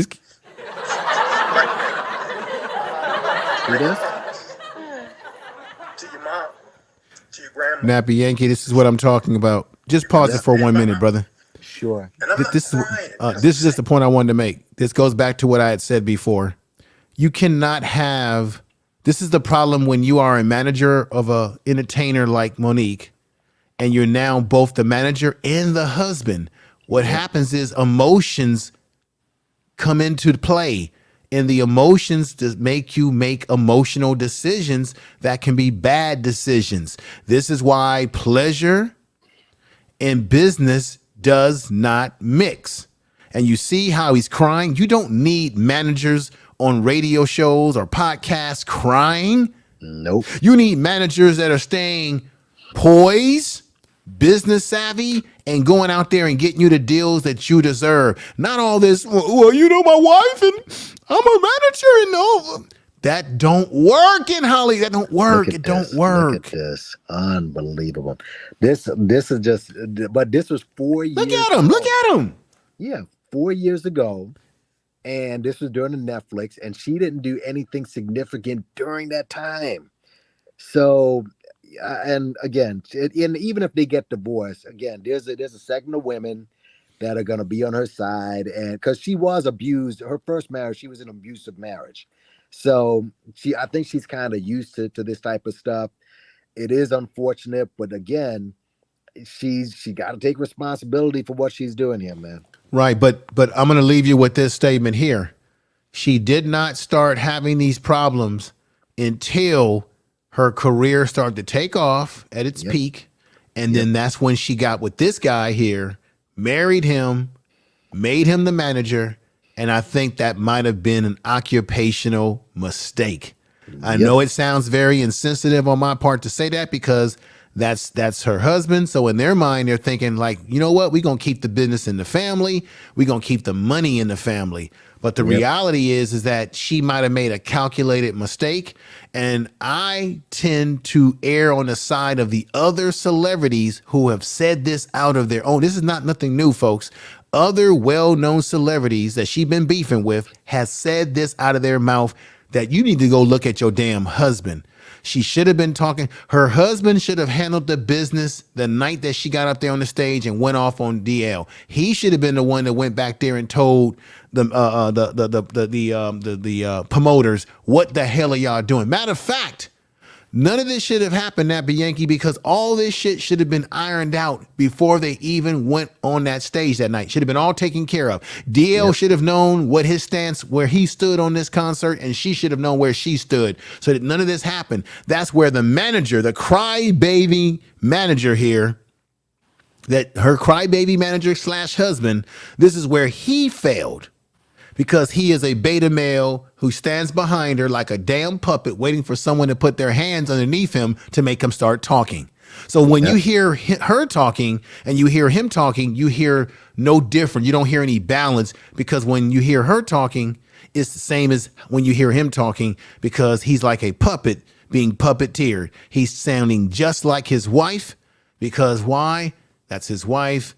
It's emotional, and that's why business and pleasure don't mix. Matt Bianchi, I'm going to step off the panel. Thanks you, brother, for letting me come up and speak my speech. But it's a damn shame. And it looks like this whole thing is going to drag out some more. Yep. And thank you for coming up. Yeah, brother. Okay, now, take care. Absolutely. Peace. Thanks again. All right. That was the Information Man. Of course, y'all know him, Information Man Show. Info Media, where he gives some good information about how to promote your YouTube channel. And you know, I mean, everything, you know, you go to my subs, you'll see all his information, but you know the Information Man Show, so y'all already know. Go check out his channel. Transcript is here too. Let me see your transcript. Check her out as well. You know, Brown Sugar Baby, I've already mentioned her. But yeah, I just wanted to show you something else too, because she mentioned DL Hughley, which she shouldn't have done, right? But let's hold on, let me go share this, because she mentioned his daughter, right? Well, let's talk about that. This is what he said. Like I said, this man has been very open about his personal life. So why would she bring this up? Let's go. I lived next door to a dude, man. He took me to the free clinic, he told me about life. And he also was raping his daughter the whole time and went to jail. So it's, to me, he's always gonna be the dude who did. Everybody's do it. How come when people do stuff like this, they're always above reproach, nobody ever believes them, and then it's always a lot of it. And it's always and the reason it hits home to me is because my youngest daughter said something happened to her, and because it was somebody I like, I didn't believe her. And I'll never get that back. She'll never. I'm supposed to protect her, and I'll never get that back. That she told her father something, and he didn't do nothing about it because it was inconvenient. So I could see how that could play. Right. And there's so many everybody wandering around why women are mad and why people are like that. Look at the shit they go through. Yeah. Like when she said on Color Purple, a girl child ain't safe in the family for the men. That's fucking true. And it's just that he is categorically everybody you ever see is like priests who are above reproach, or coaches who are above He's talking reproach. about Cosby, by the way. Nobody, teacher, they would never. Why are you somebody's boyfriend? I watch with you. So I like this is because the basis of this show, it was a raw thoughts on Cosby and the interview that never aired. This is the when Cosby tried to fire dude. Now I know some of you, you know, you swing on Cosby's pudding pop so hard that no matter what he does, you could care less. I gotta re-up that video I did about Cos just to show you how much of a scumbag he is. And you expect D.L. Hughley to ride for a dude who tried to get him fired? He tried to get a bunch of black people fired. But see, you notice with these dudes like what Cosby, I told you about Monique already, who loves going after all these black people, but she's never gone after white people like that. Matter of fact, all right. I'm just gonna, read this. I'm sure y'all probably remember this, where Monique rode for a Roseanne Barr. All right. Roseanne, who they decided to give a show again, and the show, I guess, was kind of a success, but then Roseanne decided to say some really racist shit. Okay. So Monique, and you can just Google this and you can see, but some of y'all remember it. Actually, let me play this. Hold on. Let me play this. Maybe you can hear it. Monique defending Roseanne Barr. Listen to this. Roseanne Barr, you were one of the few people, specifically that came up to in her defense. And so, is there a reason why you decided to speak out, or just break it down for us? Because I think we were all break it down for us. Go ahead. Yes. We were surprised. I've been quick to jump to judgment before I knew a story, and before I knew the person. Right. And because I know Roseanne Barr, when there are no cameras rolling, when no one's listening, and we've had the conversations we've had, I couldn't sit back and let my friend be thrown under the bus and say, oh, well, sis, it's hot right now. See, what people don't know, when you call this woman a racist, that was the woman that was fighting for the black promoter. That was the woman that went to the agency and said, how come there's no black promoters taking me out? See, what we don't know is Roseanne Barr is the woman that's behind Brother Muhammad that's trying to put out a Malcolm X documentary. See, we don't know that. We don't know Mr. Lowe, who is the black promoter that was with Roseanne Barr, while she was saying, you can't take me out unless you give this brother some of these dates. So when I know that information, Roseanne Barr is the same woman that came on the Monique show. And there are some black artists that we called, and we were told it was too black. It's BET. Oh my God! Threw him right under the bus. I'm coming for my girl. We've been critical of Roseanne Barr on this show. Because a lot of people, I think, have been offended with what she said. But I think for you to give that other side of the story, it's a reminder to really everyone out there and us sitting here, in order to judge, and we're in a commentary show, so we do give our commentary a lot, but to judge with the full picture when you're talking about people's hearts and things. I know what it is to be judged. Except if you're a black man. I know what it is to have people stand by and say, we'll let the bus run over you. Though we know the truth, we won't say anything. So they say, treat people the way you want to be treated. See, I would have wanted Oprah Winfrey. I would have wanted Tyler Perry and Lee Daniels.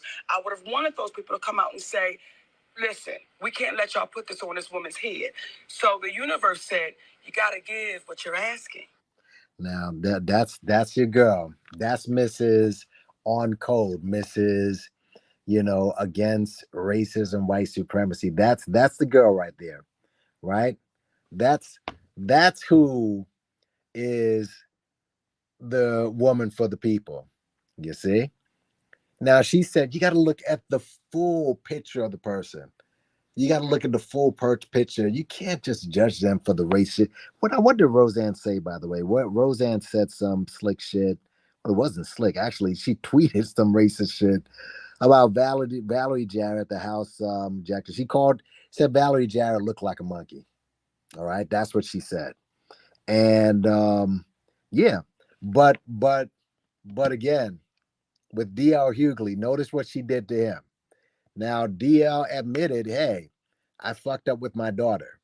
All right, I messed up. But she doesn't look at the full. She brings that up as if that's some secret that DL was hiding from the world. And now I just want to show you the real DL. DL has told you already. He's been pretty open about some of the shit that he's done. And here Monique uses this to try to prop herself up. But hold on. Let's go back a second. Because let me just go into the chat here. Yeah, Book. Yeah, this is your girl. This is your girl, Monique. She connects with people who have been shamed and put out Hollywood for one reason or another. Yeah, but you know what? That's a good point. That's a good point. But then again, and let's about this Oscar. Let's just go down. This is something else I wanted to speak about. Because she keeps bringing up the Oscar, man. She keeps bringing up that damn Oscar. Okay, and understand, guys. She got an Oscar playing the worst stereotype of a mother. Forget black mother, just as a mother. Period. Right? She basically got an Oscar for playing herself because when you read up about her own issues with her own kids, right? She's trying to shame D.L. Hughley for what he did with his daughter. Meanwhile, her and her husband are admitting to a swinging lifestyle. She got a bunch of kids. You got to watch this all over social media, right? Her and her husband talking about they're in an open relationship and swinging and all that other shit, and their kids have to digest this, and the young kids too, on the open airwave. What about that? So she got an Oscar being the ratchet ass woman that she is, right? Nothing distinguished. Any distinguished parts that she's ever done, like she played Ma Rainey in that bio on Bessie that was starring Queen Latifah, who is a real talent. She's really diversified, right? But you can't think of any Monique stand-ups that you've been to, any shows that she's done. No, that you can just pop in. You're like, oh shit, remember that Monique special? You can't do that. Like I was telling Information Man, Queens of Comedy. Okay, she closed in the Queens of Comedy. And by the way, defrauding, Roseanne was brought back and she had a hit show. So it's not like she was run out of Hollywood. She closed for Queens of Comedy while DL opened. Again, I've given the breakdown. It's like WNBA versus the NBA. It's just no contest. All right. And as far as this award, understand something. Yes, she won an Oscar. Whoopi Goldberg is an EGOT. Oscar, Emmy, Grammy, and what does the T stand for? Oscar, Grammy, Emmy, and what does the T stand for, man? EGOT is Tony. She got a Tony. My bad. Yeah. She got all four of those things. But check out how this woman, this is what she did with Whoopi. Check out what she did to Whoopi. All right. Let me see. Should I even play the clip? I'm not going to play Cries Over Whoopi Goldberg. Monique warned Whoopi Goldberg amid. I'm just looking for. Okay, let's just read. I'm just read what her issues with Whoopi Goldberg. I'm not even going to play the clip because Whoopi tried to give this chick some game and tried to help her out. That's what she tried to do. All right. Monique explains her issues with Whoopi Goldberg. Monique has no plans on shutting up about her issues with power players in Hollywood that she says are out to blackball her due to her fight for equal pay, right? In addition, a lawsuit against Netflix, she had feuded with Oprah Winfrey, Tyler Perry, Lee Daniels. She also had a lot to say about Whoopi Goldberg and lays out her issues with the talk show host in a recent interview. All right. She talks about her appearance on The View. I'm just going down, speed reading this. During that, Monique speaks of believing Winfrey, Perry, and Daniels contribute to having her blackballed. According to the Oscar-winning actor, she began receiving fewer offers for work after declining to do international press for the film Precious. Daniels directed the film, and both Winfrey and Perry helped to promote it. As a result, she says major company. I'm just trying to where did she say? Okay. She says she's suing Netflix. She alleges the streaming company did not give her an adequate offer following a comedy special due to her being a black woman. Goldberg disagreed with Monique's stance. And during the interview, she told Monique that she's misguided in her approach. Per Monique, their conversation continued with Goldberg in the dressing room. So she just kept pestering Whoopi in the dressing room, in which Monique says Goldberg made disparaging remarks about her husband. Ah, there you go. Disparaging remarks about her husband, which is also her manager. You can imagine what Whoopi was saying. So Goldberg allegedly told Monique that she needs to focus solely on herself and not creating a movement for equality for those who come after her. Monique says Whoopi Goldberg's advice comes from a place of fear. Despite walking away from the conversation with Goldberg disheartened, Monique insists that she's not upset and she says Goldberg is the one who's misguided and hints that Goldberg lacks integrity. Monique spoke of her feelings in a recent interview with Claudia Jordan. So she's crying to Claudia Jordan. I was heartbroken that day in her dressing room, personally, because I was watching our icon, our legend, be scared. Okay, let's just go down. She famously blasted Goldberg, listen to this, for not earning what she says Goldberg deserves for her work in The View. She says she told Goldberg that her husband has been her saving grace in her career. All right. Now, said what I was saying was she was looking in my eyes saying, it's your husband. You got to get rid of your husband. That's what Whoopi told this woman. Said, Whoopi, my husband negotiated the biggest deals I've had in my career, along with our attorney, Ricky Anderson, two black men, and she went dead silent.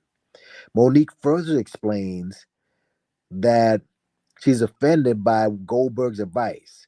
Goldberg allegedly told Monique to worry solely about herself, not trying to set an example for others who stand up for what they believed in. And there's something, where was it? She had said, an open letter. But she said something about Whoopi and what she earned. That is what it was. Hold on, let me go ahead and play. I got to play this now. But she spoke specifically about what Whoopi Goldberg, she talked about her money. You talk about pocket watching. All right.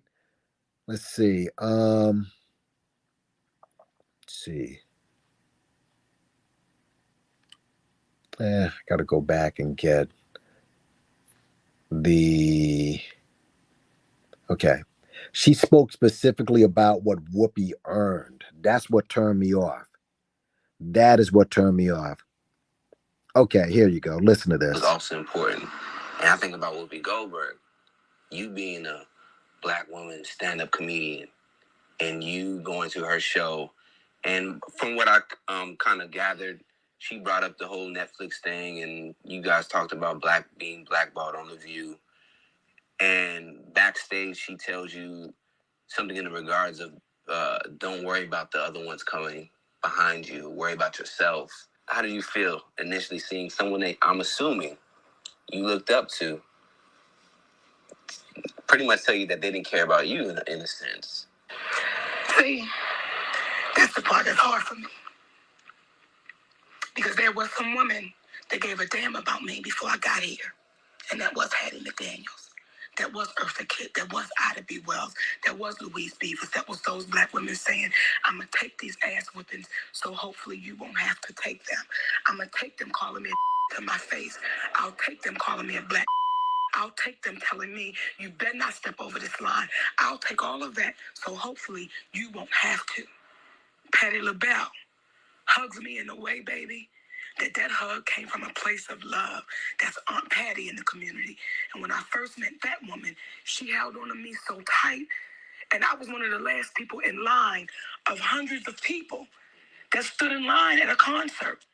And she hugged me like I was the first. So I hold on to those memories to make me say, let me make sure that when a little girl holds on to me, she feels the same way I felt when Pat, and I found out what I had to pay. So I'm backstage, baby, drama. No money that's coming to see you. See, that's the kind I got. That's what I got filled with. I got filled with those women that pulling me up saying, you better give a damn about you. And that hurt my feelings that you've been there for 10 years. And Okay, listen, Goldberg on the flip saying, them little ones coming behind you. You better give a damn about you. That crushed me that day in her dressing room because, see, Whoopi Goldberg told me the salary she makes from The View, and that hurt my feelings that you've been there for 10 years and you accept them paying you that, and you telling me, don't worry about the little one coming up. God damn if I ain't got to be worried about you too, because you accept that salary. It makes it hard for me. And how hard do you think it's going to make for the one who ain't here yet? Because you accept that salary. So to stand in my sister's dressing room and she say to me, you can't be worried about that one coming up. Well, what if Mom's Mabley didn't worry about you? What if... I truly doubt Whoopi said what she said. And now, and again, Whoopi, she has her issues too. She has a few of them. Just a side note, Whoopi's one of the few black women that stood out there that rode for Bill Cosby hard. Okay? Rode for that dude in front of all them white people. And she rode for that dude. All right? So let's not make her out to be some sort of I mean, she's done some coonish things. Just everybody has. Everybody has. They're trying to survive. I get it. But Monique is basically, I mean, if Whoopi had given Monique a check, like if she showed her what she made, Monique might have posted it on her social media. That's the type of person this woman is. That's the type of person this woman is. Understand, because she keeps talking about her awards. Understand, Paul Mooney and Red Fox have no film awards. All right? And look at the impact they've made. All right? Precious was 13 years ago, y'all. I mean, this, like, a lot has changed since then. Yeah. Whoopi knows how to get the bag. Exactly. This woman has, I mean, she has this delusions of grandeur out here. And Whoopi is more multifaceted as an actress. Much more. Think about what Whoopi has gone through. Whoopi used to get destroyed. What are you talking about? Killed. You know what I'm saying? Yeah, this woman right here is just, she's just off her shit. What else did I want to cover here as far as this concerned? I think I'm going through everything. I think Information Man went through everything. I do find it interesting that this woman, if she knew about D.L. Hughley and his character, why did she decide to work with him? If it's the character that's so important, why did you work with him? I mean, Lee Daniels, that's another like lower life form. I mean, just not just what he does as an art, his personal life is a complete mess. It's just he got a disgusting personal life. But you know what?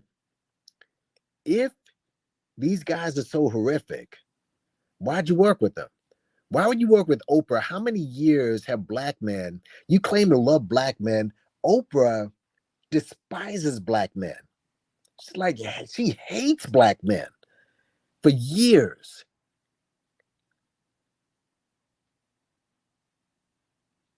So does Tyler Perry. Look at how he portrays black men. But you work with them. You work with these people.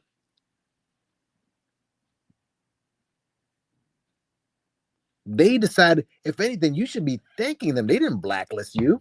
How much demand is there for a loud, obnoxious chick whose stick is fucking, farting, food, fighting, and fuckery? She's a one-trick pony. Whoopi is not like that. Whoopi is more. Queen Latifah is multifaceted. She should get more roles than you.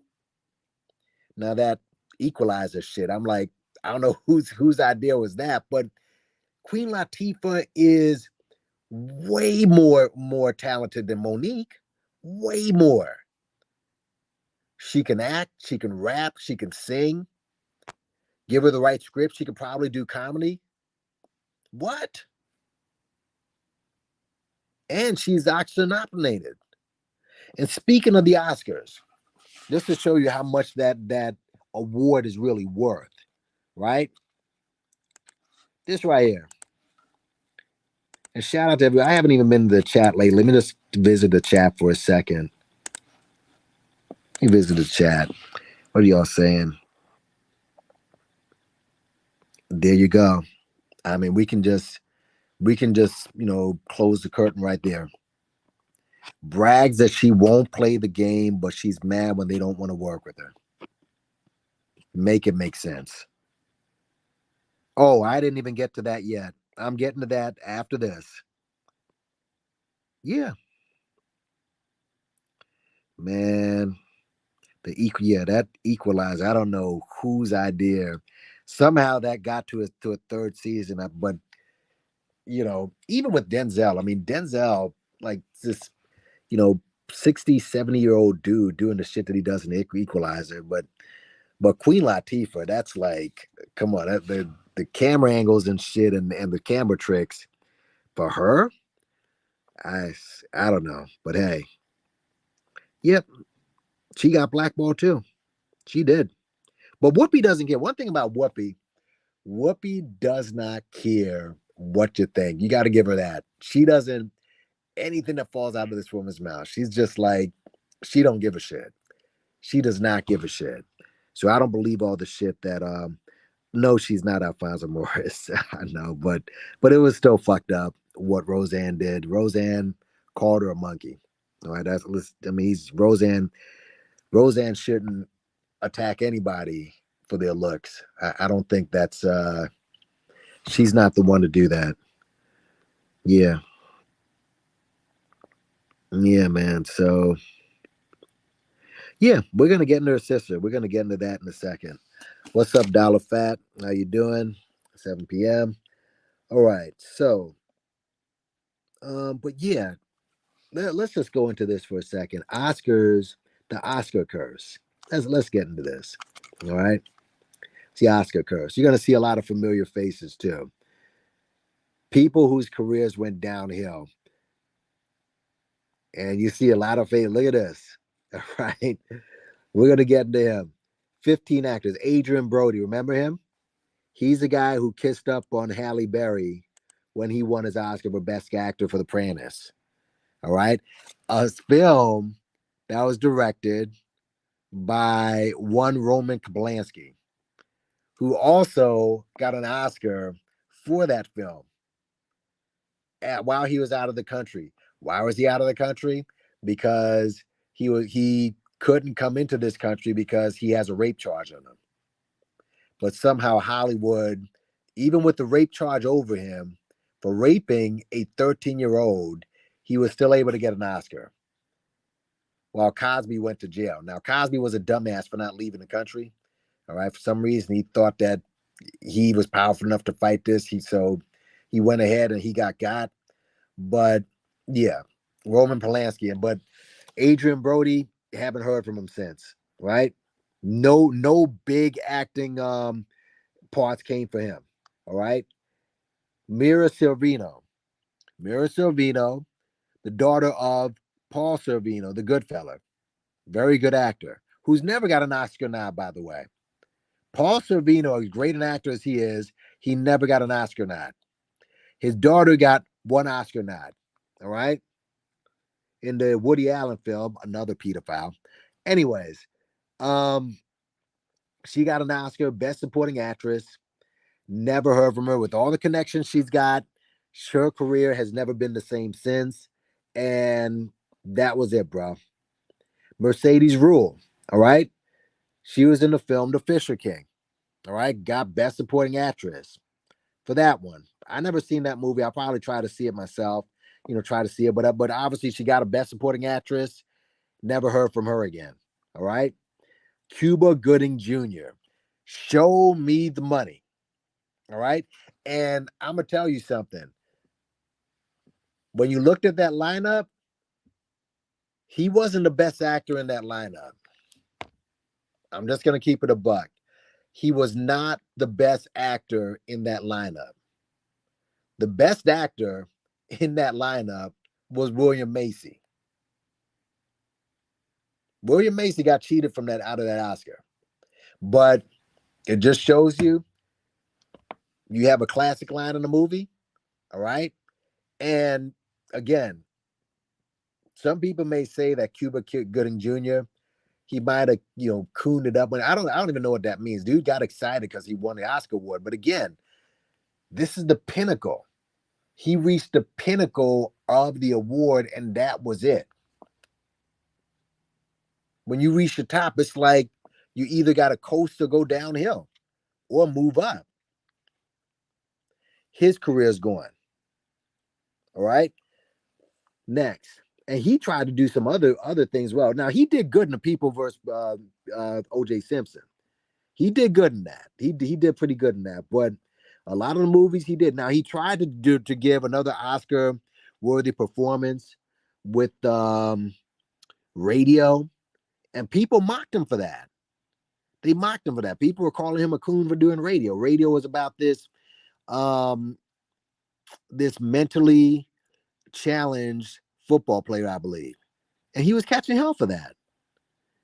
Gene Durkin, okay, what was this for? The Artist. I guess he won Best Actor. And never heard from him again. All right, here's the white man. Cher. Cher got 2 Oscar nods, though. I can't say that she was, I guess you could say in film, but she won Best Actress for this film. And then, I can't really say, with her, because she's like another woman. She's just multi-talented. And by the way, for those who don't know, she's Kardashian before Kardashian. All right. She's one of these but yeah. Kim Basinger. All right. It's another one. Kim Basinger. And what was this called? Hollywood. I think, what was this called? It was called Hollywood. What was the name of this? Yeah, LA Confidential is what it was. She won a Best Supporting Actress. She was good in Batman. She was good in 9.5 Weeks. She was good in those films, all right? But after this, she's went MIA, missing in action, all right? Robert Benigni, she won Life is Beautiful. This was a foreign film, all right? Best Actor. I remember Sophia Loren was doing backflips and jumped out of her panties because he won. Never heard about this guy again. This was another it's a film around Nazi time or whatever. I don't know, but he won Best Actor. There's your girl, all right? So she's 7 out of 15. Out of 15. Let's keep it moving. Linda Hunt. Now, she's been around a couple times. She just hasn't won an Oscar. She's been, you saw her in Kindergarten Cop. All right. She's in other stuff as well. She played a boy in this movie. And what the movie was called, Years of Living Dangerously. She played a man in the movie. All right. Or a transgender or whatever. And she won the Oscar for that. And interestingly enough, she's gay in real life. But who else? F. Murray Abraham. You remember this guy? Before he did this movie, he was in Scarface. He was the antagonist against Tony Montana in the movie. But he was also in the show. What's that show? What's the show? Homeland. He's in Homeland as well. He's in the new Homeland. So he's still working. He just hasn't won the Oscar again. That's what Monique wants to do. All right. This happens. This is the pinnacle. He won Best Actor for Amadeus. That was his only Oscar nod, and boom, gone. She's acting like she's the only one. And these people are much more talented than her. Renee Zellweger. Now she's had a few, but she's still a decent actress. But again, you don't hear too much from her. Let's keep it going. Marlee Matlin. She played in that Children of Molester God. Very good movie. Gone. You don't hear from her. This guy right here. This was from The Killing Fields. This was about The Killing Fields was a crazy movie. It was about all the what happened in Cambodia. This was the actual. He isn't even an actor. This dude. This guy was an actual reporter during that time in Cambodia. All right, and he basically played himself again, and he won Best Supporting Actor. Never heard from him again, and he got capped. He got shot like 10 years after he made this movie by some gang members in LA. Yeah. Yeah, man. Let's just go down here. Yes. I mean, Monique, this is what people don't understand. Monique, like, what did she do before press? She did Fat Girls, right? She came on stage, and it's another, she came on stage being carried on stage by a bunch of naked dudes. No, not naked dudes, but shirtless dudes. My bad. Shirtless dudes, shirts off and all this other shit, whatever. I mean, they probably like carrying this chick. This is when she was, and that's another thing too. This is another thing with Monique. She claims to care about Black women. She was promoting being unhealthy only to get gastro surgery. This woman, this is who you're talking about. She's talking about character, like her character is so on point.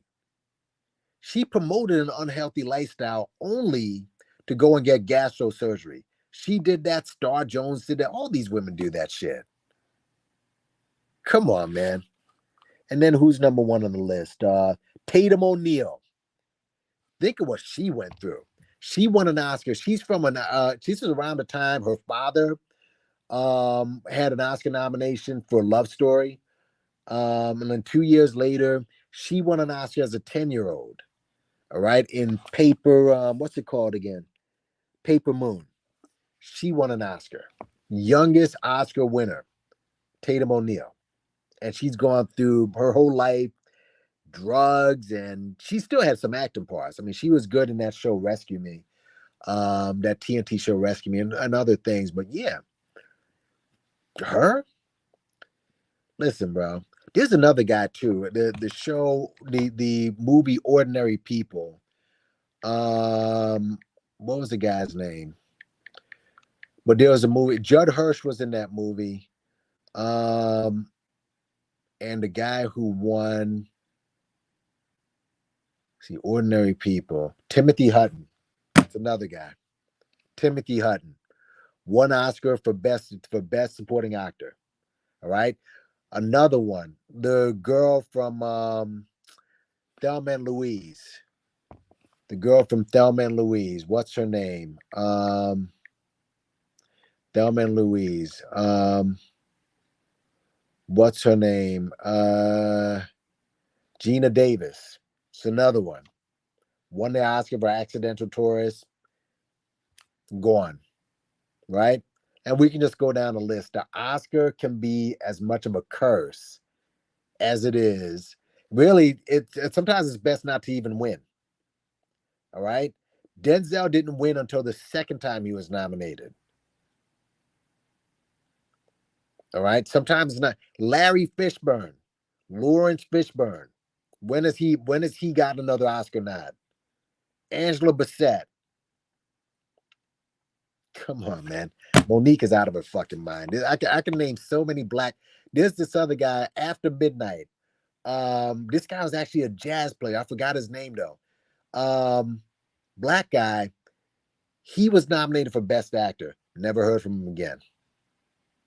Howard Rollins, Ragtime. I mean, we can just go down the list. Who's the guy who played in God, Caesar, Adolf Caesar? Monique's out of her fucking mind. Dude, she's just out. She's off her shit. She's crazy. She's fucking crazy. She's crazy. She wants to be paid like Chappelle or The Rock. All right? All she says is shit, fuck, dick, pussy, motherfucker, every other word.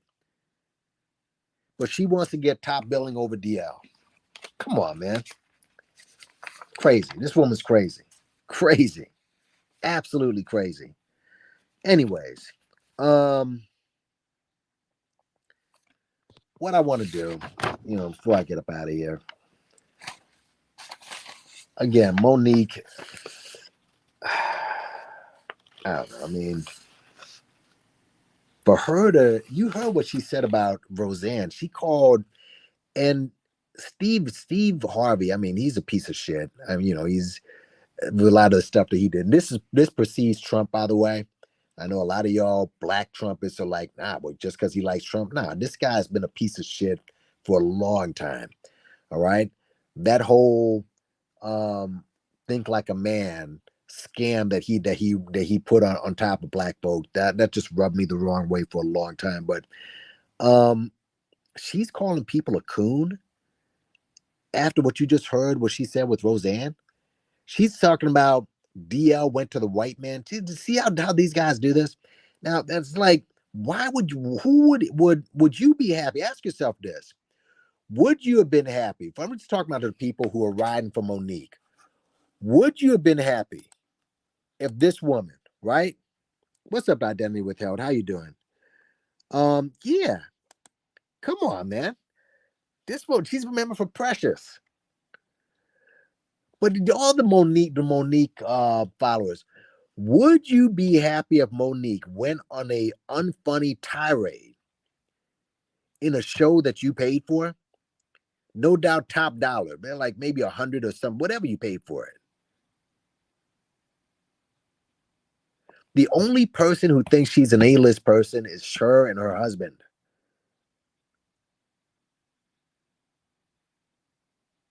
But yeah, I think I've done all that. I mean, she basically cheated that audience. She sacrificed the show to cheat her audience for the sole purpose of cooking DL.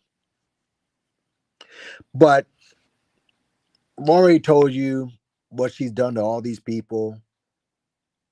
Whoopi, DL, right?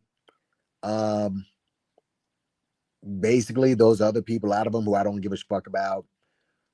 Told you about what these other comics, because you notice no comics have come to her side and rode for her. All right? Lunel went in on her. All right? Go to the comedy, not Comedy Central, Comedy Hype. They were ragging her. Corey Holcomb went in, and notice she's only going after black people in corporate jobs. She knows they can't say anything. She knows this. Corey Holcomb, she's like, oh, let Corey be Corey, because Corey has a big enough. Corey, go look at Corey's platform. He's getting like 6 figures every video. You kidding me? He will flame that woman. So she doesn't want any of that. So she goes after people that they know they got to bite their tongue. But I'm not the only person who thinks that this bitch is cray, right? Check out what Monique's own sister says about Monique. Now, this right here, this is an abridged version, all right? I'm going to read. This is from this woman's Facebook. This is Monique's sister, folks. This is her sister, Millicent Imes. Here we go. I'm looking for my phone, but okay. And if you go to her Facebook, again, Millicent Imes, all right? Go to her Facebook, and she's basically around her family. Now, mind you, again, I don't know what the family is. I have no idea what the family dynamics are. Everybody in this chat, and we got about 58 people in the chat. When I go back to the video, I better have at least 50 likes, because I will be highly pissed if I don't have 50 likes up here. 59 watching, y'all. Come on. Hold on. Okay. I got at least 50 likes. Okay, I'm happy. But get it to 100. Get it up there. Push it up. Push it up. Push it up. Push it up. But this is her sister, folks. All right. And I heard a lot of people try to ride for this chick and say, yeah, well, she's, going after DL, and she's trying to get her what's right to her, and blah blah blah, and all this other bullshit. Well, folks, this is her sister talking. All right. Let's just go down. Up. Okay. There's mom. I just want to get. Hold on. Okay. Here it is.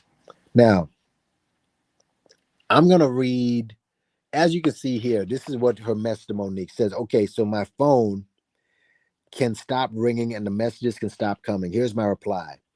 I thought the suck a dick would end that little career she had left. Wow. But damn, $500,000 would have probably given you the crossover that you could never obtain.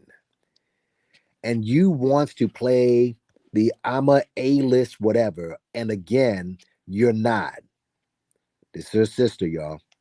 So what the others were offered. It was based on their merit and not their Oscar. Again, Paul Mooney never won an Oscar. Red Fox never won an Oscar. Samore never got an Oscar. All right. None of these, just many black comics. How many of them won an Oscar? Amy Schumer doesn't have an Oscar. But let's keep it moving. Sis, please get a grip. I know you're reading your comments and like your whatever he said. Everybody else can't be wrong. Go figure. Stay in your lane, boo. Well enough said. Let's all keep her in prayer. Bye, Felicia. This song explains it. And you know what song she plays? For those of you R&B fans, Teddy Pendergrass. The whole world's laughing at me. Let me read the longer version of this. It says, enough is enough. My sister, stop the madness. It is not a good look. God has shut you down before, and believe me, he'll do it again. Let's start by staying on topic. You are and have been displacing your anger on the wrong people. This was 2 days ago. Why don't you start, sister, with you? And that begins with one digging deep and praying. When we pray and God hears us and he gives it back to us, it should say something to you. But you chose to listen to the devil, who was once a fallen angel. Take heed and clean your house up because it's dirty. Since you're coming with that same story over and over again, if nothing changes, nothing changes. Your career has been dead in the past, and now it's about to come to life, and now you're killing it again. And now the plug is about to be pulled on you, and you are about to be canceled again. This time it's flatline. I just can't take no more text messages or phone calls. So she's getting bombarded because of her sister's fuck shit. At one time, the stage and the world was your oyster. What you're doing now is offensive to this family, our parents, and your siblings. But all of a sudden, it's about you having to be right, good, bad, or indifferent. And now you are wrong as two left shoes. It's absolutely maddening to see you embarrass yourself like this, which at this time is a reflection on the family. Your true biological family. That's a shot to your husband. Not your made up family with your wife. Ooh, holy shit. God, hold on, guys. Nah, I gotta hold on. I gotta put this in the chat. I gotta put this in the chat. Whoa. Man. Let me see if I can get this in the chat. She called her husband her wife. What? Hold up a second, y'all. That was pretty bad. That was bad, y'all. You may hear some noise, so excuse me. Damn, this is sister, folks. Hold on.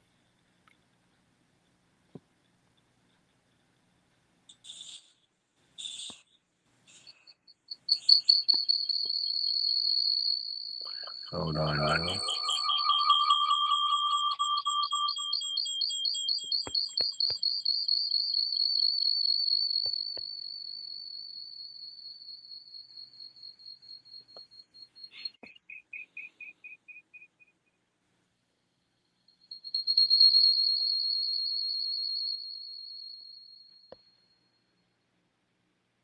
Yeah, man.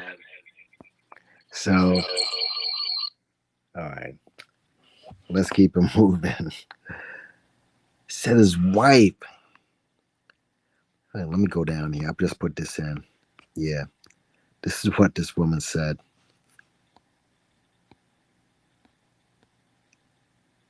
Oh, hold on. I'll stop sharing. This is what he said. Your true biological family, not your made up family or your wife. Man. But your siblings and our parents, may they rest in peace, are turning over in heaven on your earthly behavior. Although you did not show up to your father's or your mother's funeral service. Whoa.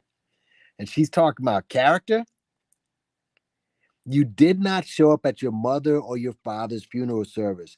I'm sure they forgive you because they know who their child used to be.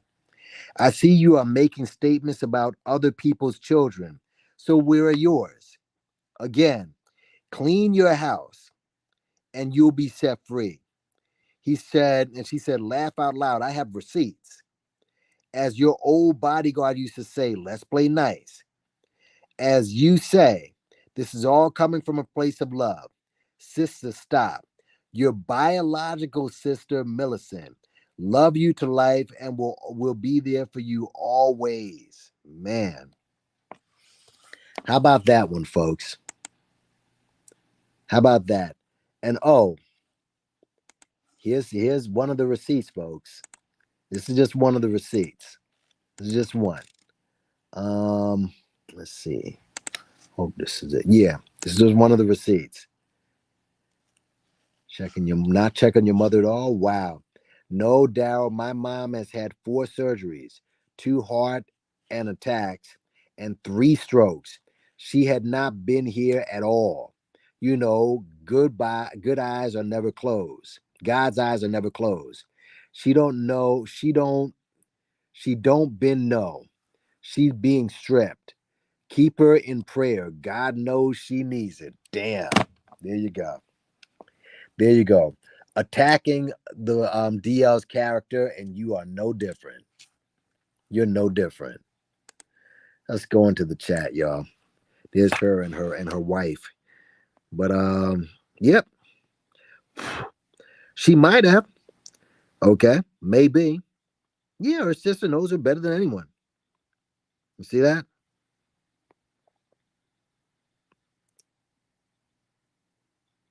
Yep. So there you are with Monique, man. There it is. There it is. This woman, man, just a drama queen. Just a drama queen. And more will come out. The best thing for her to do right now is just to shut up. I don't think she's gonna do it. I think she's just gonna her husband's gonna keep telling her that she's right. What's up, Magnation Media? How you doing? All right. Yeah. Yeah, man. So, I just had to go ahead and bring all of that out. All right. And we'll just see as the past couple of days come, man, and see what happens. Oh, wow. It's 11:17. I didn't know I was here this long. Thought I'd be here for just an hour or so. But listen, thanks for coming through, y'all. All right. New things that come in the future. And yeah, this woman right here, she just best thing for her to do is just not even open her mouth. And not to say that DL's an angel either. We know that, we already know what DL is, but at least he doesn't hide it like this chick. So yeah, man, hit the like button on your way out, you know, share. You have time for us, subscribe. And yeah, thanks for coming through, everybody. Identity withheld. All right. He was in the building. Obviously, he has a channel. Check him out. You know what I'm saying? Quandon 7. Yeah, she was molested. But again, um, she what, she does all this to get back at her molester. All right. I mean, really? Come on, man. So yeah, man. But thanks for coming through, y'all. And big up in yourself. Peace. I'm out of here.